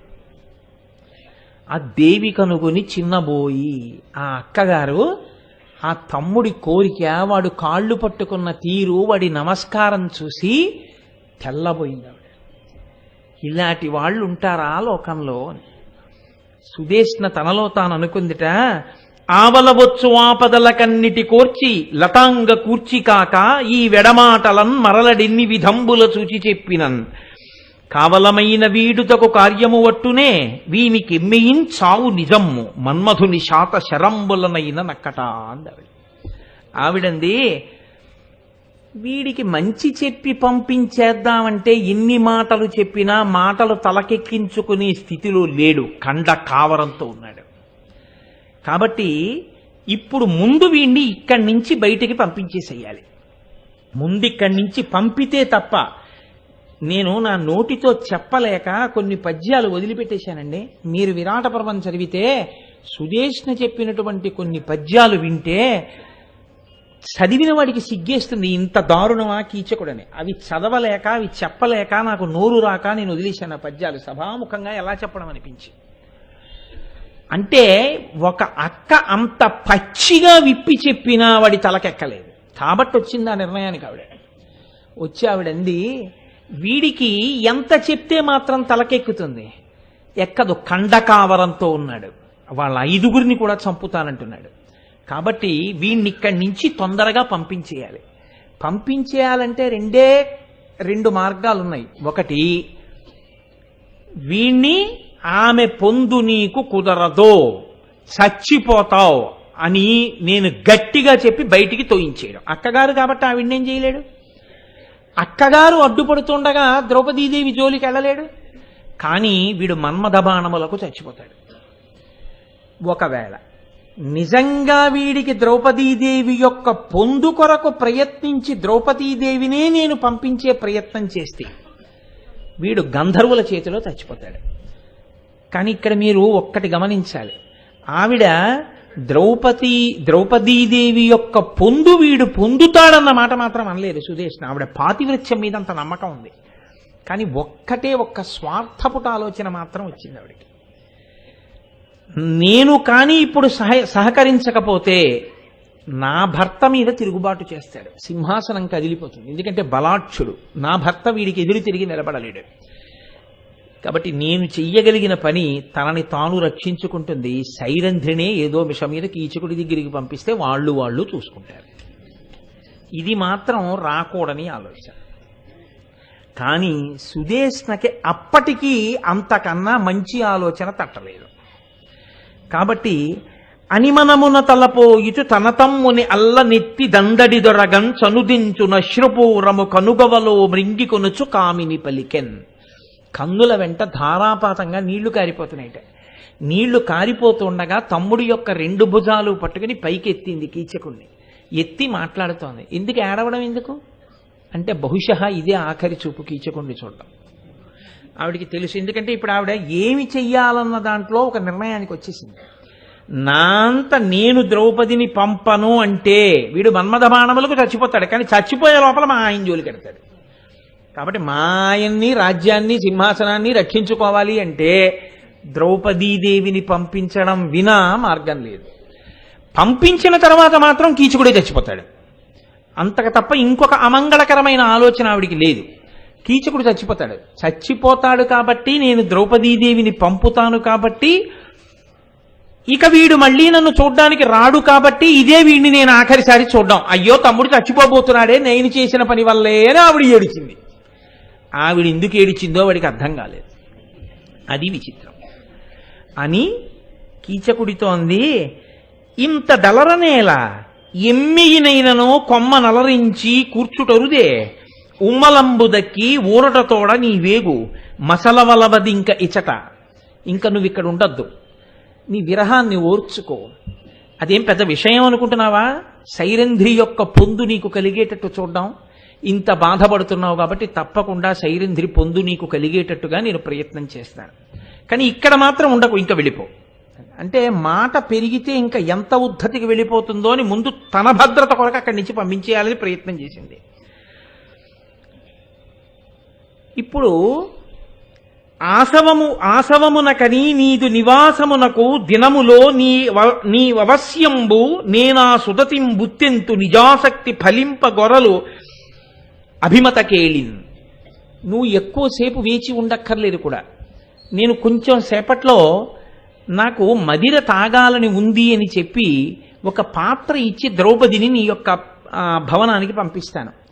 అప్పుడు నువ్వు ఎటువంటి సుఖాన్ని కోరుకుంటున్నావో ఆ సుఖాన్ని సైరంధ్రితో కలిసి అనుభవించు. ఇక్కడ మాత్రం ఉండక, ఇక్కడి నుంచి వెళ్ళిపో అని చెప్పి. అంటే ఆమె దేనికి ప్రాధాన్యత ఇచ్చింది అంటే కేవలము తన భర్త, తన బిడ్డలు, తాను, తన రాజ్యం, తన భద్రత ఇవి చూసుకుంది. 5 భర్తలున్నారంది కనుక తన భర్తని రక్షించుకోవడం తన ధర్మం, వాళ్ళ భార్యని రక్షించుకోవడం వాళ్ళ ధర్మం. వాళ్ళ భార్యని రక్షించుకునే ప్రయత్నంలో కీచకుడు పోతే నా తప్పు లేదు. ఎందుకంటే నేను చెప్పవలసిన మాటలు చెప్పాను, వాడు వినలేదు. కానీ నేనే ద్రౌపదిని రక్షించే ప్రయత్నం చేశా. ద్రౌపది అన్న ఆలోచన ఆవిడికి లేదుగా, సైరంధ్రి అని. సైరంధ్రిని నేను రక్షించే ప్రయత్నం చేస్తే నా భర్తకి, నా బిడ్డలకి, నాకు, ఈ సింహాసనానికి, ఈ పదవికి ప్రమాదం వస్తుంది. నా అంత నేను ప్రమాదం తెచ్చుకునే కన్నా ఆవిడ్ని ప్రమాదంలోకి ఎందుకు నెడుతున్నాను? ఆవిడ భర్తలు ఆవిడ్ని రక్షించుకుంటారు, అది వాళ్ళ కర్తవ్యం. కాబట్టి ఆవిడ్ని పంపించేస్తే ఓ గొడవ వదిలిపోతుంది. వీణ్ణి ముందు ఇక్కడి నుంచి పంపించేయచ్చు, మాట తప్పినట్టు ఉండదు. అందుకని నువ్వు ఇందుకెళ్ళు అని నేను చెప్పి పంపను. అలా చెప్పి పంపిస్తే నేను తప్పు చేసిందాన్ని అవుతాను. మదిర కోసం పంపినట్టు పంపుతాను, కాగల కార్యం గంధర్వులు చూసుకుంటారు. ఇది ఆవిడ మనసులో ఆలోచన. ఎంత గొప్పగా తనని తాను సమర్థించుకుని ఆలోచించినా ఒక్కటి మాత్రం దోషం ఉందా లేదా అందులో? ద్రౌపదీదేవిని అవమానించాలని ఆవిడ కొరకు తహతహలాడుతున్నటువంటి కీచకుడి ఇంటికి నీచపు పనులకు పంపను అని మాట ఇచ్చినటువంటి సుదేష్ణ అబద్ధం చెప్పి నాకు మదిర కావాలి, దాహమేస్తోంది అని చెప్పి కీచకుడికి ఎందుకు ద్రౌపదిని తాను పంపిస్తోందో ఒకలా ప్రమాణం చేసి, ఒకలా ద్రౌపదీదేవితో మాట్లాడి ఆమెకి కాంచన పాత్ర ఇచ్చి పంపడంలో మాత్రం ఒక ఆడది చెయ్యకూడనటువంటి తప్పు పని సుదేష్ణ చేసియే ఉన్నది. కాబట్టి ఇప్పుడు ఆవిడ ధార్మికమైన నడువడి ఉన్నది అని నిర్ధారించడం కుదరదు. కేవలము తన స్వార్థం తాను చూసుకుందంతే. ఆవిడ కర్మ అన్న ఆవిడకి వదిలేసింది. ఏ కష్టం వల్ల ఏడాది పాటు ఉంటానందో, ఈ ఏడాదిలో ఒకవేళ ఆమె భర్తల యొక్క రక్షణ లభిస్తుందో లేదో, ఒక్క ఏడాది ఉండి వెళ్ళిపోతానని అడిగింది కదా, ఈ లోపల ఆవిడ బతుకు పాడైతే ఎవరు జవాబుదారి? దీన్ని మాత్రం ఆవిడ ఆలోచించలేదు. ఎందుకంటే ఆ బాధ్యత నేను ఎత్తుకుంటే నా బతుకుండదని. ధర్మం కోసం తమ బ్రతుకులే సంశయాత్మకమైన స్థితిలోకి వెళ్ళిపోయిన విడువని వారు కొందరు. తమ స్వార్థమా ధర్మమా అన్న ప్రశ్న వస్తే ధర్మంలా రంగు వేసి స్వార్థాన్ని మొగ్గు చూపేవాళ్ళు కొందరు. పైకి దొరకరు, చాలా ధర్మంగా ఉన్నట్టుంటారు, ధార్మికంగా ఉన్నట్టుంటారు, కానీ లోపల మాత్రం పచ్చి స్వార్థమే. మీకు సుదేష్ణ చెప్పేటటువంటి మాట, సుదేష్ణ యొక్క ప్రవర్తనలో ఇది ఖచ్చితంగా కనపడుతుంది. అది కాదు, ఎంత ప్రమాదమే రాని, ఎంత మిన్ను విరిగి మీద పడిపోని ధర్మము తప్పకుండా ఉంటే అది ద్రౌపదీదేవి యొక్క చరిత్ర లాంటి చరిత్ర. అందరూ ద్రౌపదీదేవి గారిలా ఉంటే, ఆ తల్లిలా ఉంటే ఇంకేమండి లోకంలో? అందరూ ధర్మరాజు గారిలా ఉంటే ఇంకేమి లోకంలో? కాబట్టి మన ప్రవృత్తులలో స్థాయి భేదాలుంటాయి. కనీసం అంతవరకు మంచిని ఆలోచించింది అని మనం సంతోషించవలసి ఉంటుందేమో. ఇక్కడి నుంచి వెళ్ళిపోయాడు, నేను ఎన్ని పద్యాలు చెప్తే మాత్రం దానికి పెద్ద అవసరం ఉంటుంది కనుక తాను మోహంతో పరితపిస్తున్నాడు. ఎక్కడ చూసినా ద్రౌపదీదేవియే కనపడుతోంది. ఆమె వచ్చినట్టు, తనని స్పృశించినట్టు, తాను కౌగిలించుకున్నట్టు భ్రాంతిని పొందుతున్నాడు. ఈలోగా సుదేష్ణ ద్రౌపదీదేవిని పిలిచి ఒక మాట చెప్పింది. కీచకుని ఇంట ఎప్పుడు వాసవియగు బహువిధముల వారుని కలుగున్. కీచకుడి ఇంట్లో ఎప్పుడు అనేక రకములైనటువంటి వారుని ఉంటుంది. అది కేవలం మత్తెక్కించేటటువంటి హీనమైన కళ్ళు కాదు. వారుని అనేటటువంటిది రాజులు సేవిస్తారు, ఒక స్థాయిలో చాలా గొప్ప పదార్థం. అటువంటి వారుని కీచకుడి ఇంట్లో ఉంటుంది. అంటే ఎవరింట్లో ఏముంటుంది అన్నదాన్ని బట్టి మీరు ఆ ఇంటి గౌరవాన్ని చెప్పేయచ్చు. అటువంటి ఫోటోయా వాళ్ళ ఇంట్లో ఉంటుందన్నారు అనుకోండి, ఆ ఇంటి సంస్కారం చెప్పచ్చు. వాళ్ళ ఇంట్లోన మీరు ఎటువైపుకి తల తిప్పండి, ఈశ్వరుడి యొక్క చిత్ర విచిత్రమైన మూర్తులు ఉంటాయి తప్ప ఆ ఇంట్లో మీరు సెర్చ్ లైట్ వేసి వెతికినా ఇంకొక ఫోటో కనపడదు అన్నారు అనుకోండి, ఆ ఇంటి సంస్కారాన్ని చెప్పచ్చు. ఆ ఇంట్లోన మీరు కబ్బోర్డ్లన్నీ కింద బారేసి వెతకండి, కనీసంలో కనీసం ఒక వారపత్రిక కనపడదు, అన్ని భగవత్ సంబంధమైన సాహిత్యం ఉంటుందన్నారు అనుకోండి, ఆ ఇంటి సంస్కారాన్ని మీరు చెప్పవచ్చు. ఆ ఇంట్లోన బహురకములైన కళ్ళు ఉంటుంది, ఎటువంటిది కావాలంటే అక్కడ దొరుకుతుంది, వెళ్ళి తీసుకురండి అన్నారు అనుకోండి, ఆ ఇంటి సంస్కృతి చెప్పవచ్చు కదా. సరే, నేను ఇంకంతకన్నా దాని గురించి మాట్లాడడం ఎందుకులేండి. మా కీచకుడు ఇంట్లో అవన్నీ ఉంటాయి. వేతని అతటికి కొనిరమ్మ చూతముగాని నీ గమనవేగంబున్ నటిస్తోంది సుదేష్ణ. ఎంత పెద్ద నటన చేస్తోందో తెలుసా అండి? ఇది పెద్ద తప్పు సుదేష్ణలో. అతి నిజంగా తను విపరీతమైన దాహం వచ్చినట్టు, అంత దాహం వల్ల ఏది తాగినా దాహం తీరనట్టు, ఇప్పుడు తాను ఆ మదిర తాగితే తప్ప తన దాహం తీరదన్నట్టు. చూడండి, మనం చాలా దాహంగానో చాలా ఆర్తితోనో ఉన్నాం అనుకోండి, తొందరగా ఒక్క గ్లాసులు మంచినీళ్ళు పట్టరావే, ముందు వెక్కిళ్ళు వచ్చేస్తున్నాయి అంటాం. అంటే ఇప్పుడు దేనికన్నా ప్రధానం ఏది అంటే ఆ గ్లాసులు మంచినీళ్ళే. అలా ఎంత చమత్కారంగా మాట్లాడిందో తెలుసా అండి? నువ్వు తొందరగా వెళ్ళి నాకు కాస్త మదిర పట్టుకురా మా తమ్ముడి ఇంటికి. ఎందుకో తెలుసా? ఎంత దాహంగా ఉందో, ఆ మదిర తాగితే తప్ప నా దాహం తీరదు. ఇలా వెళ్ళి అలా వచ్చేయాలి, అంత తొందరగా వచ్చేయే. ఇలా వెళ్ళలా వచ్చేసే పరిస్థితుల్లోకి ద్రౌపదిని తాను నెడుతోందో, అంతకన్నా ప్రమాదకరమైన పరిస్థితిలోకి నెడుతోందో ఖచ్చితంగా తెలుసు సుదేష్ణకి. తెలిసి తనకేమీ తెలియదన్నట్టు, తను చాలా పవిత్ర గృహానికి పంపిస్తున్నట్టు, కేవలం ఏదో ఒక దేవాలయానికి పంపిస్తున్నట్టు అంత అందంగా మాట్లాడింది. అంటే పూర్తిగా తానిచ్చిన మాట నిలబెట్టుకుని తన మాట భంగపాటు అయితే విలంబమును ఓర్చుకోలేక పెద్ద పులిలా వచ్చి మీద పడిపోయేటటువంటి కీచకుడి ఉద్ధతిని ఊహించుకుని ఆ పరిస్థితి రాకుండా ఉండడానికి ఎంత తొందరగా మాట్లాడడానికి వీలు లేకుండా చేసి ద్రౌపదీదేవిని ఆయన మందిరానికి పంపిద్దామా అన్న తహతహే తప్ప దాని వలన ఆవిడ పడేటటువంటి ఇడుముల గురించి కానీ ఆవిడ చెప్పే మాటలలో కష్టాన్ని కానీ వినడానికి సుదేష్ణ సిద్ధంగా లేదు. ఇది మనకే ఇంత స్పష్టంగా తెలిస్తే మహాపతివ్రత రాణి కళ్ళెదురుగుండా ఇంత అవమానించిన వాడి ఇంటికి వెళ్ళమని ఆమెయే పిలిచి చెప్తే ఇప్పుడు తాను చెప్పినా ఇహ సుదేష్ణ వినే స్థితిలో లేదని, ఎంత ఏడ్చినా వినదని ద్రౌపదీదేవికి అర్థం కావడం పెద్ద కష్టమా? ఆవిడంత అమాయకురాలా? తెలీదా? తెలుసు. కాబట్టి ఇప్పుడు నువ్వు వెళ్ళు అంది. అంటే ఆవిడంది ద్రౌపదీదేవి, సాధుల సేరి నిమ్మిగ నిజస్థిర వృత్తము దుష్టకోటిచే బాధలు పొందకుండా తమ పాల వసించిన పెద్దవారు దిక్కై ధరించి వారుకొక ఆపద పుట్టక ఉండగాచుటప్పే ధర కీర్తికెక్కదే అపాయము చేసిన నింద పుట్టదే.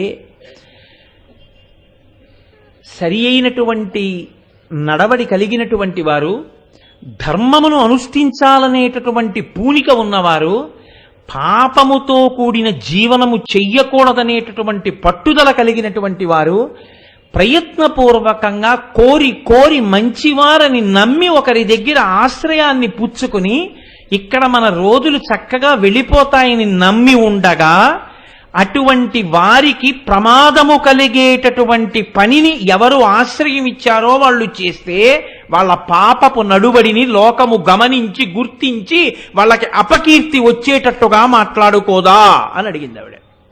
ఇదొక్కటి చాలదండి.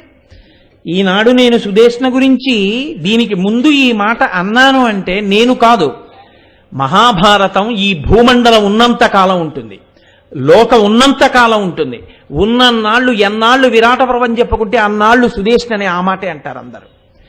కాబట్టి నువ్వు ఇలా అనొచ్చా అని అడిగింది. ఇంకా ఇంతకన్నా అడగడానికి ఇంకొక మాట ఉండదు, 100 మాటలు అక్కర్లేదు, ఒక్క మాట చాలు. అందున నేను అందుకే మీతో మనవి చేశా, ధర్మరాజే, ద్రౌపదీదేవి. వాళ్ళిద్దరితో మాట్లాడడం చాలా కష్టం. వాళ్ళిద్దరూ మాట్లాడుకుంటే ఇంకా గమ్మత్తుగా ఉంటుంది. అంత గొప్ప వ్యక్తులు వాళ్ళు, అటువంటి మాటలు మాట్లాడతారు. ఎవ్వరేని ఇంటికి దియేనొకటికి నన్ను పంపదగునే, నిన్ను నాడ గొలుచునెడా అనుజ్ఞగొననే, నీచములగు పనులకేను జాల కునికి చెప్పే. ఎవరి ఇంటికి పడితే వాళ్ళింటికి ఏ పని మీద పడితే ఆ పని మీద ఎంత నీచపు కార్యానికి పడితే అంత నీచపు కార్యానికి నన్ను పంపించచ్చా? నేను నీ దగ్గర కొలువులో చేరేటప్పుడే నేను పరుల ఇంటికి వెళ్ళను, నీచపు పనులు చెయ్యను అని నీకు చెప్పలేదా? నువ్వు అంగీకరించి నాకు కొలువివ్వలేదా? ఈనాడు మాట తప్పి నన్ను కీచకుడి ఇంటికి వెళ్ళి మదిర తీసుకురమ్మని పాత్రనిచ్చి ఎలా పంపిస్తున్నావని అడిగింది. అడిగితే యథార్థమునకు ఈ ప్రశ్నలకి త్రికరణ శుద్ధిగా జవాబు చెప్పగలిగిన స్థితిలో సుదేష్ణ ఉన్నదా? సుదేష్ణని వదిలిపెట్టేయండి, ఆవిడేం చెప్తుంది మీరు వదిలేయండి. ఏం చెప్తుందో ఏదో ఒకటి చెప్పాలి, చెప్తుంది. కానీ ద్రౌపదీదేవి అడిగిన ప్రశ్నలకి త్రికరణ శుద్ధిగా జవాబు చెప్పగలిగిన స్థితిలో ఇవాళ సుదేష్ణ నిలబడి ఉన్నదా? మీకు తెలుసు, లేదు. ఎందుకు లేదు? ఆవిడ ధర్మాన్ని వదిలేసింది, తన స్వార్థాన్ని చూసుకుంది, అంతే, ఖచ్చితంగా అంతే చూసుకుంది ఆవిడ. కాబట్టి ఇప్పుడు ఎంత గమ్మత్తుగా మాట్లాడిందంటే, అక్కట నేను వేట్కపడి ఆనెడు నాసవ మర్దిదేరా ఉండొక్క నికృష్టపంచుటకు ఓపక చెప్పిన దీని నీవు గోసెక్కగసేసి నిన్ను అతిహీన విధాన నియుక్త చేతగా నిక్కమ ఉమ్మలించి ఇది నెయ్యము తీయము కల్మియే సఖి. ఎంత తేనె పూసిన కత్తిలా మాట్లాడిందో చూడండి. సఖి అంది, సైరంధ్రి అనలేదు. సఖి అంటే ఓ స్నేహితురాలా, మనసెరిగినదానా. స్నేహమునందు మాధుర్యం ఉంటుంది, తీయదనం ఉంటుంది, వాళ్ళని చూసేటప్పటికే ఒక ఆనందపు పొంగు ఉంటుంది, ఒక సంతోషం ఉంటుంది. నీతో నేను ఇన్నాళ్ళు అలా ఉన్నాను, నువ్వు నాకు సఖివి అని నమ్మాను, నా కష్టం నీ కష్టం, నా సుఖం నీ సుఖం అనుకున్నాను. తాగవలసినది మదిర కదా, ఎవరో నీచమైన వాళ్ళని వెళ్ళి మదిర తెమ్మనడం ఎందుకు? నువ్వు వెళ్ళి పట్టుకొస్తే ఆ మదిర నేను తాగాలి కదా అని నిన్ను వెళ్ళి మదిర తెమ్మన్నాను. నేను పంపకూడని ఇంటికి పంపానా? నా తమ్ముడింటికే కదా నిన్ను పంపిస్తున్నాను. నేను కట్టుబాటు తప్పానా? ఎవరైనా వీధవతల ఎక్కడో ఉన్నటువంటి నీకు తెలియని ఇంటికి వెళ్ళమన్నానా? నా తమ్ముడు నీకు తెలియడా? నిన్ను లోకం తెలిసినది కాదా అంది. అంటే నీ పాతివ్రత్యం తెలియదా? నీ జోలికి ఎవరు వస్తారు? ఇది నీకెందుకు భయం వెళ్ళడానికి? అంటే నీకు అసలు నువ్వు భయపడవలసిన అవసరం ఏమిటి? అంటే ఇప్పుడు ఈ వాదన పెరిగిందనుకోండి, మీ తమ్ముడు అలా ప్రవర్తించాడు కదంటే మరి నిన్ను నీ పతులు కాపాడతారన్నావుగా, ఏం కాపాడరా అంటే కాపాడతారు అందనుకోండి, అయితే మరి భయం ఎందుకు అంటుంది. కాపాడలేరేమోనమ్మా అందనుకోండి, మరి అటువంటిప్పుడు కాపాడతారా? ఒక రాత్రిలో కీళ్లు విరుస్తానని ఎలా చెప్పావు అంటుంది. ఇప్పుడు ఎటు తిరిగిన ఇబ్బంది. పైగా ఈ వాదన పెరిగితే అజ్ఞాతవాసం భంగం అయ్యే వరకు కథ వెళ్ళిపోతుంది. ఎందుకంటే ఇప్పుడు ఆవిడ ఏం చేయాలి? అయితే ఈ సంగతి మా ఆయనకి చెప్తాను అలాగే. అయితే చెప్పు నీ భర్తలకి చెప్పొద్దని నేను అన్నా కదా. ఆవిడ ఎలాగో అనుకుంది చచ్చిపోతాడు కీచకుడని. ఇప్పుడు ధర్మరాజుని పిలుస్తుందా, భీముణ్ణి పిలుస్తుందా, అర్జునుణ్ణి పిలుస్తుందా, నకులుణ్ణి పిలుస్తుందా, సహదేవుణ్ణి పిలుస్తుందా? పిలవకపోతే ఆవిడ కర్మ, పిలిస్తే కీచకుడి కర్మ, నాది ఉత్తమ కర్మ. ఇది సుదేష్ణ ఆలోచన. ఎంత గొప్పగా ఆలోచించిందో, ఒక్కొక్కళ్ళ ఆలోచన ఎంత గమ్మత్తుగా ఉంటుందో, తమ స్వార్థం కోసం ఎంత గొప్పగా పాచిక వేస్తారో చూడండి. కాబట్టి ఇప్పుడు ఆవిడ అడిగినది ధర్మబద్ధమైన ప్రశ్న. సుదేష్ణ మనసులో ఒకటి పెట్టుకుని పైకి ద్రౌపదీదేవి మళ్ళీ మాట్లాడడానికి వీలు లేని రీతిలో మాట్లాడుతోంది గడుసుతనంతో. అది కేవలం గడుసుతనం. ఇప్పుడు నిద్రపోయిన వాడిని లేపచ్చు, నిద్రపోతున్నట్టు నటిస్తున్న వాడిని ఎవరు లేపగలరు? కాబట్టి ఇప్పుడు తెలియదా సుదేష్ణకి? కాబట్టి ఇప్పుడు తాను ఇంకా మాట్లాడటం ఎందుకు? తాను ఇంకా మాట్లాడవలసినటువంటి అవసరం లేదు, తెలిసిపోతోంది. కాబట్టి ఇప్పుడు ఆవిడ భయకంపితురాలు అయిపోయింది. ఎందుకు భయకంపితురాలు అవ్వాలంటే, ముందు నుయ్యి వెనక గొయ్యి. భర్తల్ని పిలవగలదు, కానీ అజ్ఞాతవాసం భంగం అయిపోయింది, తన వల్ల భంగం అయిపోయింది. భర్తలు 5 మళ్ళీ 12 ఏళ్ళు అరణ్యవాసం చెయ్యాలి, అందుకని పిలవలేదు. అలాగని కీచకుడి దగ్గరికి వెళ్ళగలదా? పాతివ్రత్యాన్ని కోల్పోలేదు. కాబట్టి ఆవిడ ఎంత నలుగుడు పడిపోయిందంటే భోరు భోరు భోరు భోరున ఏడ్చేసింది. ఆ కష్టం లోపల ఇమడక కళ్ళ నీళ్లగా పర్యంతమైపోయి, పంపుల వెంట నీరు కారిపోయినట్టు గొట్టాల్లోంచి కన్నుల వెంట నీరు కారిపోయి, ముఖమంతా ముంగురులు చిమ్ముకుపోయి, ఒళ్ళంతా వణికిపోయింది. కీచకుడి ఇంటికి తాను వెళ్ళి కీచకుడి ముందు నిలబడ్డామంటే ఆ భయంతో అడుగులు తడబడిపోతూ ఒక్కటే ఒక్క నమ్మకం ఆవిడికి, నా పాతివ్రత్యము నాకు అండగా ఉండగా నన్ను కీచకుడు చెనకగలడా, స్పృశించగలడా? ఈ ధైర్యంతో ఆవిడ బయలుదేరి సుదేష్ణా మందిరంలోంచి బయటికి అడుగులు వేసింది. సూర్యకిరణములు తన మీద పడ్డాయి. ఎంతటి ధర్మమూర్తో, ఎటువంటి తల్లో చూడండి.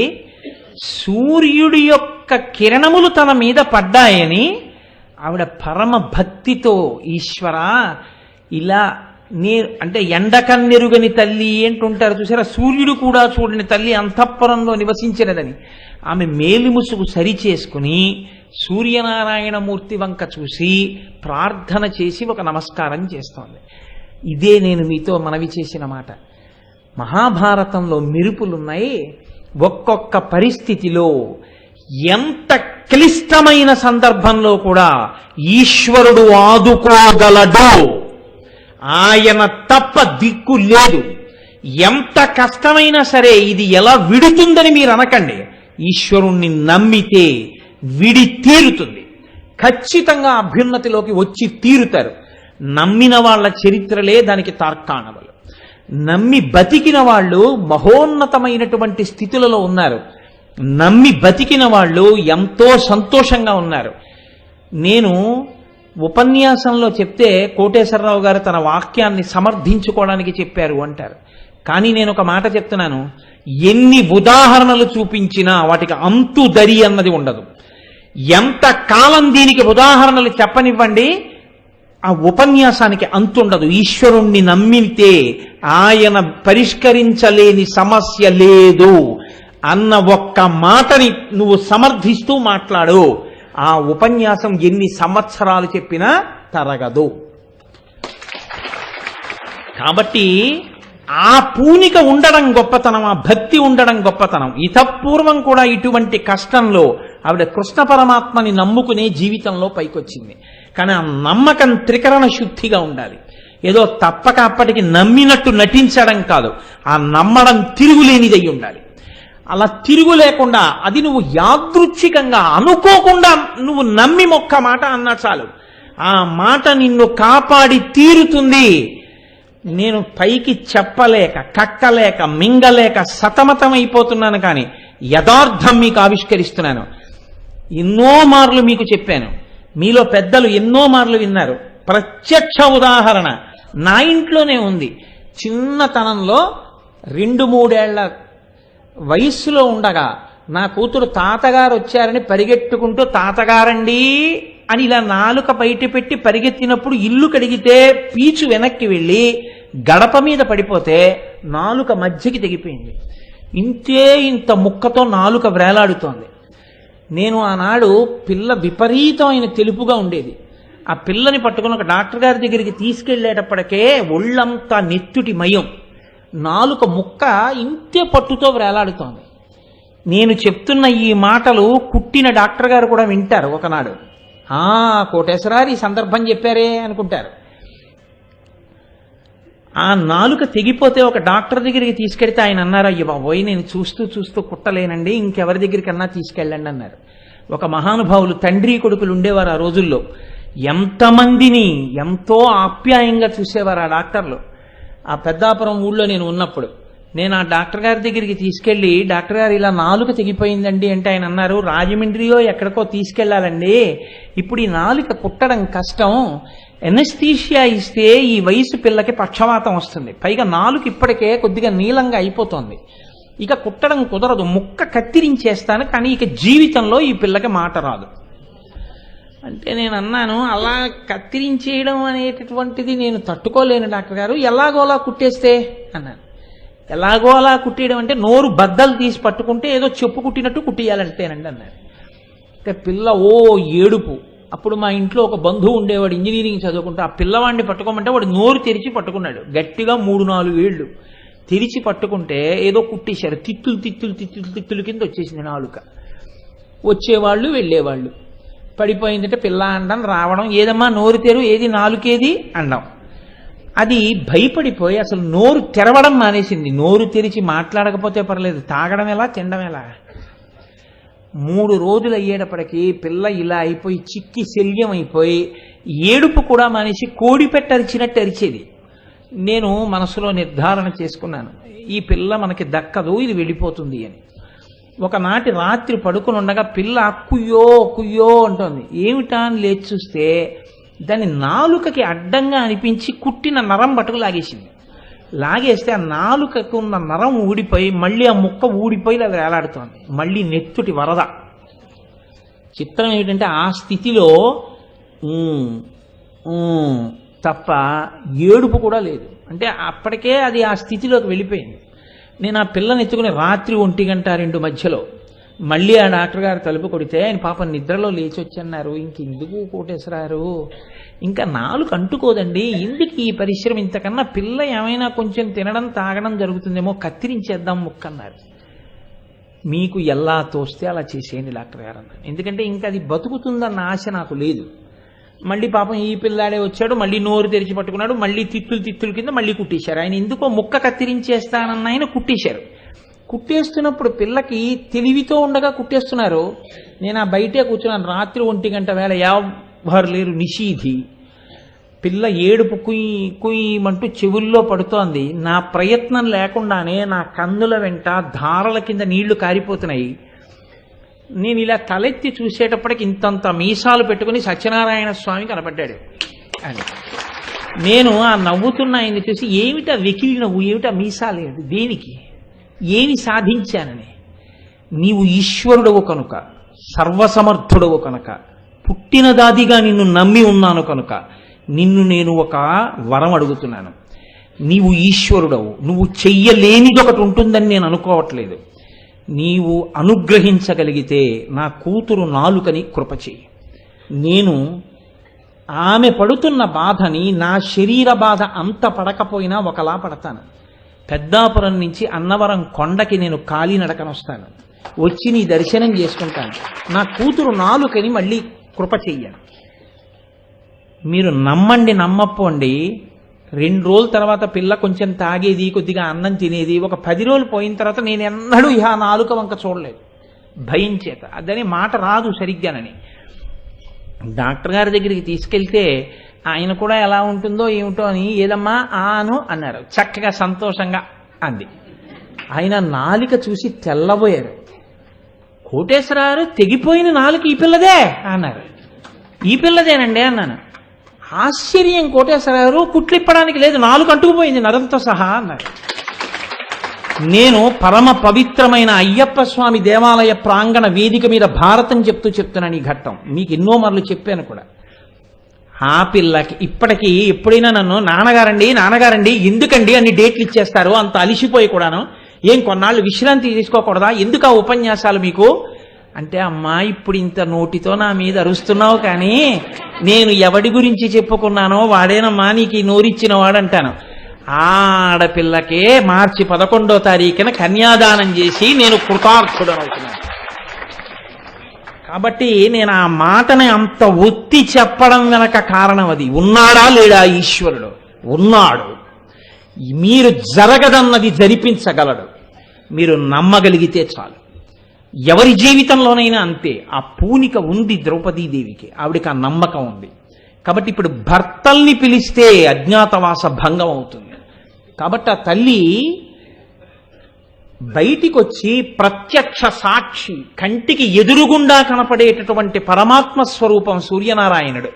ఆయన వంక చూసి ఒక నమస్కారం చేసి ఆ తల్లి అంది, పాండుపుత్రులకేను తప్పని మనంబు కలుగుదానన ఏనివో కమలమిత్ర, కీచకుని దశనన్నొక కీడు తెరువు ఒరయకుండగ రక్షింపు కరుణతోడా. నా మనసు పాండవులయందే ఉన్నది నిజమైతే, నేను పతివ్రతనైతే, ఓ సూర్యనారాయణ భగవన్, నేను కీచకుని చేత ఏ విధమైనటువంటి అపవిత్రమైన స్థితిని పొందకుండుగాక, నా శీలము నిలబడుగాక, నీవు నన్ను రక్షించదవుగాక అని నమస్కారం చేసి బయలుదేరింది. ఇదే నమ్మకం, ఈశ్వరుడు ఉన్నాడు అని నమ్మకం ఇప్పుడు ఆవిడికి. వెంటనే సూర్యనారాయణమూర్తి అన్నాడు, ప్రచ్ఛన్న రూపంలో కంటికి కనపడకుండా ద్రౌపదీదేవి వెనకాతలే వెళ్ళు, ఆమె జోలికొస్తే కీచకుణ్ణి తోషవతల పారాయమని ఒక రాక్షసుణ్ణి పంపాడు. ఇప్పుడు ద్రౌపదీదేవినే అనుగమించి వస్తున్నాడు ఆ రాక్షసుడు. కంటికి కనపడకుండా ఆమె పక్కనే వస్తున్నాడు. ఆయన వస్తున్నాడన్న విషయం ద్రౌపదీదేవికి తెలియదు. ఆవిడకున్న నమ్మకం ఏమిటి? ఈశ్వరుడు ఉన్నాడు, నన్ను కాపాడతాడు. ఇప్పుడు ఆవిడ లోపలికి వెళ్ళింది. ఒక్కటే మాట అంది ఆవిడ. అప్పటికే భ్రాంతిలో ఉన్నాడు. ఎటు చూసినా ఆయనకి ద్రౌపదీదేవే కనపడుతోంది. మదిర పోయించండి, త్వరగా వెళ్ళిపోవాలి. ఆ మాట విని ఇటు చూశాడు. ఓ ద్రౌపది వచ్చావా? ఎవరికి మదిర? మీ అక్కగారు తీసుకురమ్మన్నారు తొందరగా, నేను వెళ్ళిపోవాలి ప్రభు, మదిర పోయించండి. మీ అమ్మగారి దాహం తీర్చాలనంత ప్రయత్నిస్తున్నావే, నా కామదాహం కూడా నువ్వు తీర్చాలన్నాడు. మన్మథ బాణములకు చచ్చిపోతానన్నాడు. ఇంకా ఎన్ని బేల మాటలు మాట్లాడాలో, ఎన్ని అసహ్యకరమైన మాటలు మాట్లాడాలో అన్నీ మాట్లాడాడు. అవన్నీ చెప్పక్కర్లేదు, మీరు ఎప్పుడైనా చదువుకుంటే చాలు. కాబట్టి ఇన్ని మాటలు చెప్పి వేరొకరు తీసుకెళ్లి ఆ పాత్రతో మదిర మా అక్కకిస్తారు, నువ్వు లోపలికొచ్చి నా పాన్పు చేరన్నాడు. ఆమె వణికిపోతూ, మీరు మదిర పోయిస్తారా, నన్ను వెళ్ళిపోమ్మంటారా అని అడిగే లోపల సింహబలుడై ఆవిడ మీదకి దూకి ఆవిడ్ని ఒడిసి పట్టుకునేటటువంటి ప్రయత్నం చేశాడు. మదిర సుదేష్ణపాలికొక మాత్రన పుచ్చెద ఒడ్ల చేత నింపొదవెడునట్టి దీని చవి యుల్లము సొక్కగా నానుమీవు నీ వదన సరోజ సౌరభమవారణ నన్నును గ్రోలనిమ్ము బిట్టిదుడగు కాముతూపుల దుడింబడకుండగగావు మిత్తరిన్. వేరొకరికిచ్చి మదిర పంపిస్తాను, కానీ నువ్వు ముందు ఇక్కడ ఉన్న ఈ మదిర తాగి ఈ పాన్పు చేరు. నీ ముఖం అనేటటువంటి పద్మంలోంచి వచ్చే వాసనలు నా ముఖాన్ని దగ్గరగా పెట్టి ఆగ్రాణించాలని తమకంతో ఉన్నాను, రా అని ఒక్కసారి మీదబడి ఆవిడ్ని పట్టుకోబోయాడు. ఆవిడ్ని పట్టుకున్నాడు ఆవిడ చేతిని. కానీ నిజంగా అంత బలవంతుడైన కీచకుణ్ణి విదల్చగలిగినటువంటి శక్తి ద్రౌపదీదేవికి లేదు. రాక్షసుడు వెనక రక్షణగా ఉన్నవాడు ఆమె చేతిని ఇలా విదిల్చేటప్పటికి ఆవిడ చేతి యందు శక్తిగా మారాడు. ఆ శక్తికి కీచకుడు త్రుళ్ళిపడి అవతలకి తొలగద్రోయబడ్డాడు. వెంటనే ద్రౌపదీదేవి అంతటి మహాతల్లి రాచవీధిలో పరిగెడుతూ ఎక్కడికి పారిపోవాలో దిక్కు తోచక వీధుల వెంట పరిగెడుతుంటే నిన్నెవరు రక్షిస్తారు, నేను నిన్ను బలాత్కారంగా అనుభవిస్తానని వెంట పరిగెడుతున్నాడు. అదృష్టవశాత్తు అక్కడ విరాట్ రాజు గారు కొలువు తీర్చి ఉన్నారు. ఆవిడ సభలోకి పరిగెత్తింది. చరిత్రలో తల ఉంచుకోవలసినటువంటి సందర్భం, మాటలతో చెప్పడానికే చాలా బాధాకరమైనటువంటి సన్నివేశం. ఎంత దారుణంగా ప్రవర్తించాడంటే,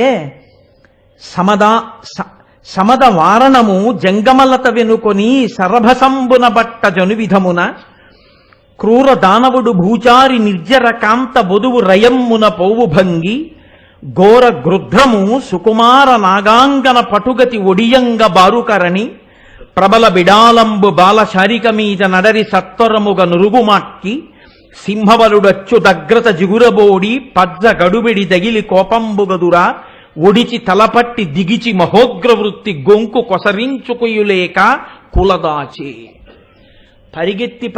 పరిగెత్తి వెంబడించి ముందుకి పరిగెత్తుకుంటూ వెళ్ళిపోతున్నటువంటి ఆ ద్రౌపదీదేవిని విరాట్ రాజు గారి సభాప్రవేశం చేసి ఉన్నదాన్ని ఒక ఏనుగు వెళుతూ ఒక పూలతీగని ఎలా లాగి విసిరి పారేస్తుందో అలా ఒక రాక్షసుడు భూలోకం మీద సంచరిస్తున్న దేవకాంతని ఎలా పట్టుకుంటాడో అలా ఒక గ్రద్ద సుకుమారమైనటువంటి ఒక పాము పిల్ల వెడుతుంటే దాన్ని ఎలా ఎత్తుకుపోతుందో అలా ఒక గండు పిల్లి గోరువంక పిల్ల మీద ఎలా పడి దాడి చేసి కొరుకుతుందో అలా మీద పడి జుట్టు పట్టి వెనక్కి లాగి తన్ని కింద పడదోశాడు. కింద పడిపోయినటువంటి ద్రౌపది ఏమో అంత నిండు సభలో ఎంత జరగరాని వర్ణించరాని ఎంత అసహ్యకరమైన సన్నివేశము జరిగి ఉండేదో ఆ తర్వాత. అదృష్టవశాత్తు వెంబడిస్తున్నటువంటి రాక్షసుడు మళ్ళీ కీచకుణ్ణి తోసేశాడు. తోసేస్తే వాడు దూరంగా పడి లేచాడు.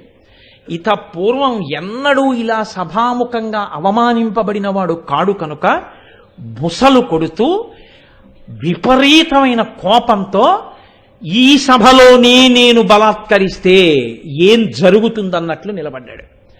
నిలబడితే ఆ తల్లి ఏమి చెయ్యాలి అన్నది అర్థం కాని స్థితిలో అదే సభలో కింద పడిపోయినటువంటి ద్రౌపదిని ధర్మరాజు గారు చూశాడు. విరాట్ రాజు గారు చూశారు, సభలో ఉన్నటువంటి వారందరూ చూశారు. ఆ రోజు సభకి వచ్చి కూర్చున్న భీమసేనుడు చూశాడు. ఒక్కరు ఇలా తలెత్తి కీచకుడి వంక చూసి ఇలా అన్నవాళ్ళు లేరు. అందరికీ భయమే. మనకెందుకంటే మనకెందుకు, పాపం ఈ మనుష్యకాంతకి ఎంత ప్రమాదం వచ్చింది అని సానుభూతి చూపించేవాళ్లే. భీమసేనుడు మాత్రం వణికిపోతూ మహాభయంకరమైన స్వరూపంతో కండలదిరిపోతుండగా, కులపర్వతం లేచి నిలబడితే ఎలా ఉంటుందో అలా లేచి నిలబడి పళ్ళు పటపట కొరుకుతూ ఇలా పూచి కాయలతో పళ్లతో ఉన్న ఒక చెట్టుని చూసి కనుబొమలెగరేసి విరాట్ రాజు వంక కీచకుడి వంక ఇలా చూపించి ఇలా ధర్మరాజు గారి వంక చూశాడు. అంటే ఈ చెట్టు పీకి ఒక దెబ్బతో రాజుని, ఒక దెబ్బతో కీచకుడిని చంపేస్తాను. సభలోకి వచ్చి ద్రౌపది పడితే తప్పని మాట్లాడ్డా ఇంత పెద్ద రాజు, సింహాసనం పోతుందని భయమా పిరికి పందకి? ఇంత దారుణంగా కులకాంత వెంటపడి తీసుకొచ్చి తన్ని కింద పడేస్తాడా? ఇప్పుడే చంపేస్తానని చూశాడు. మీరు చాలా జాగ్రత్తగా ఆలోచించండి. ఇప్పుడు మాట్లాడండి అంటే ఎవరైనా ఏం మాట్లాడతారు? కింద పడిపోయి ఉన్న భార్య, వణికిపోతూ ఊగిపోతున్న భీముడు, ఒక్క మాట బయటపడితే సభలోనే అజ్ఞాతవాసం భంగపాటు. ఒక్క మాట ఎక్కువ మాట్లాడితే నేనుండగా నువ్వెవరని రాజు.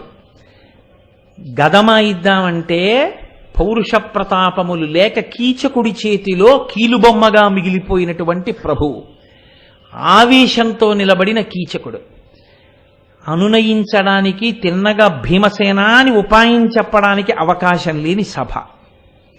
దీన్ని నిభాయించి ముందు భీముణ్ణి కూర్చోబెట్టాలి. ఇది ధర్మరాజు అంటే. ఇంతటి ధర్మరాజు మహానుభావుడు భీముడి వంక చూసి ముందన్నాడు, వలలుండెక్కడ చూచే ఉండెడనసేవ్య అసేవ్యక్ష్మాజముల్ పుట్టవే ఫలితంబై వరశాఖలొప్పగా అనల్ప ప్రీతి సంధించుచున్ విలసఛాయ నుపాశ్రిత ప్రతతికిన్ విశ్రాంతి కావింపగా కల ఈ భూజము వంటకట్టీలకై ఖండింపగా నేటికిన్.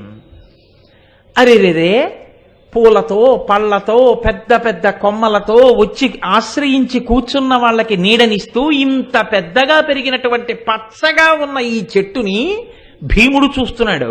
పీకుతాడా? వంట కట్టియలకి, వంట చెరుకుకి ఇంతకన్నా మంచి ఇంకో చెట్టు దొరకలేదా? ఇంకొక పనికిరాని చెట్టు లోకంలో లేదా? ఆ చెట్టును వెతుక్కోవాలి కానీ ఈ చెట్టును పీకడం అన్నాడు. అర్థమైంది భీమసేనుడికి. ఓహో, చెట్టు పీకవద్దంటున్నాడు, ఇప్పుడు ఏమీ చెయ్యొద్దంటున్నాడు. కానీ మహానుభావుడు భీముడు ఎలా అణుచుకున్నాడో ఆ కోపాన్ని అణుచుకుని కూర్చున్నాడండి మాట్లాడకుండా. ఆయన ఉద్దేశం పూలతో పళ్లతో అంటే కొడుకులతో, చక్కగా కూతురుతో, బంధుగణంతో, అన్నదమ్ములతో, సైన్యంతో ఆశ్రయించిన వారికి నీడనిస్తూ మన అజ్ఞాతవాస భంగం కాకుండా, అప్పటికి 11 నెలలు అయిపోయి ఇంకొక నెలుంది, అజ్ఞాతవాస భంగం కాకుండా మనని జాగ్రత్తగా కాపాడుకొస్తున్నటువంటి నీడనిస్తున్న ఈ చెట్టే విరాట్ రాజు. ఆ చెట్టుని పీకేయడం ఎటువంటిదో, విరాట్ రాజుని చంపేయడం అటువంటిదే. బయటపడిపోతాం. చంపేస్తావు కీచకుణ్ణి, విరాట్ రాజుని. ఎందుకు చంపేశావని ప్రజలందరూ అడిగితే ఈమె నా ఇల్లాలని చెప్తావా? ఏమని చెప్తావు? కాబట్టి చెట్టు పీకవద్దు, ఉపశాంతి పొందు. ఈ మాటలు ధర్మరాజు గారు చెప్తే భీమసేనుడు ఉపశాంతి వహించి కూర్చున్నాడు. ద్రౌపదీదేవి కూడా, ఎందుకంటే ఒక మంగళకర వాక్యం చెప్పకుండా ఉపన్యాసాన్ని పూర్తి చెయ్యకూడదు. ఇప్పుడు నేను దీన్ని సరి అయిన స్థితి వరకు దాటించడం అనేటటువంటిది ఇవాళ రాత్రంతా శివరాత్రి చేసి చెప్పినా కీచక సంహారం వరకు నడవదు. కనీసంలో కనీసం భీముడు నీకెందుకు ద్రౌపదిని చంపేస్తానులే అని చెప్పేంత వరకు నడవదు. వినా నాకు మార్గం లేదు, ఎందుకంటే ఆ తరువాతి ఘట్టం అటువంటిది. కాబట్టి ధర్మరాజ భీములిద్దరూ సభలో చూశారు కాబట్టి పర్వాలేదని కొంత ఉపశాంతిని ద్రౌపదీదేవి బహుశః పొంది ఉన్నది అన్న ఒక మంగళకర సన్నివేశం దగ్గర ఆవిడ ఆపాటి శాంతిని పొంది ఉన్నది అని నేను ప్రకటనంగా అంటూ భర్తల్ని చూసినప్పుడు ఏ స్త్రీకైనా సంతోషమే కనుక ఆవిడ అలా పొంది ఉంటుంది అన్న ఊహ చేత ఒక మంగళకరమైన స్థితిని కల్పించి నేటి ఉపన్యాసాన్ని పూర్తి చేస్తూ రేపు సాయంకాలం 6:30 ఈ కీలక సన్నివేశంలో మాట్లాడడం, దీన్ని ఎలా దాటుకొస్తారు, దీన్ని ఎలా దాటడం, ద్రౌపదీదేవి మాట్లాడడం, ధర్మరాజు గారు మాట్లాడడం, ద్రౌపదీ ధర్మరాజులు మాట్లాడుకోవడం, ఒకరికి ఒకరిని తెలియకుండా మాట్లాడుకోవడం ఎంత గమ్మత్తుగా ఉంటుంది. ఏమి పాతివ్రత్యం, ఏమి సనాతన ధర్మం, ఏమి వైభవం. రేపటి రోజున దాని గురించి కృష్ణ పరమాత్మ పలికించిన మేర పలుకుతాను.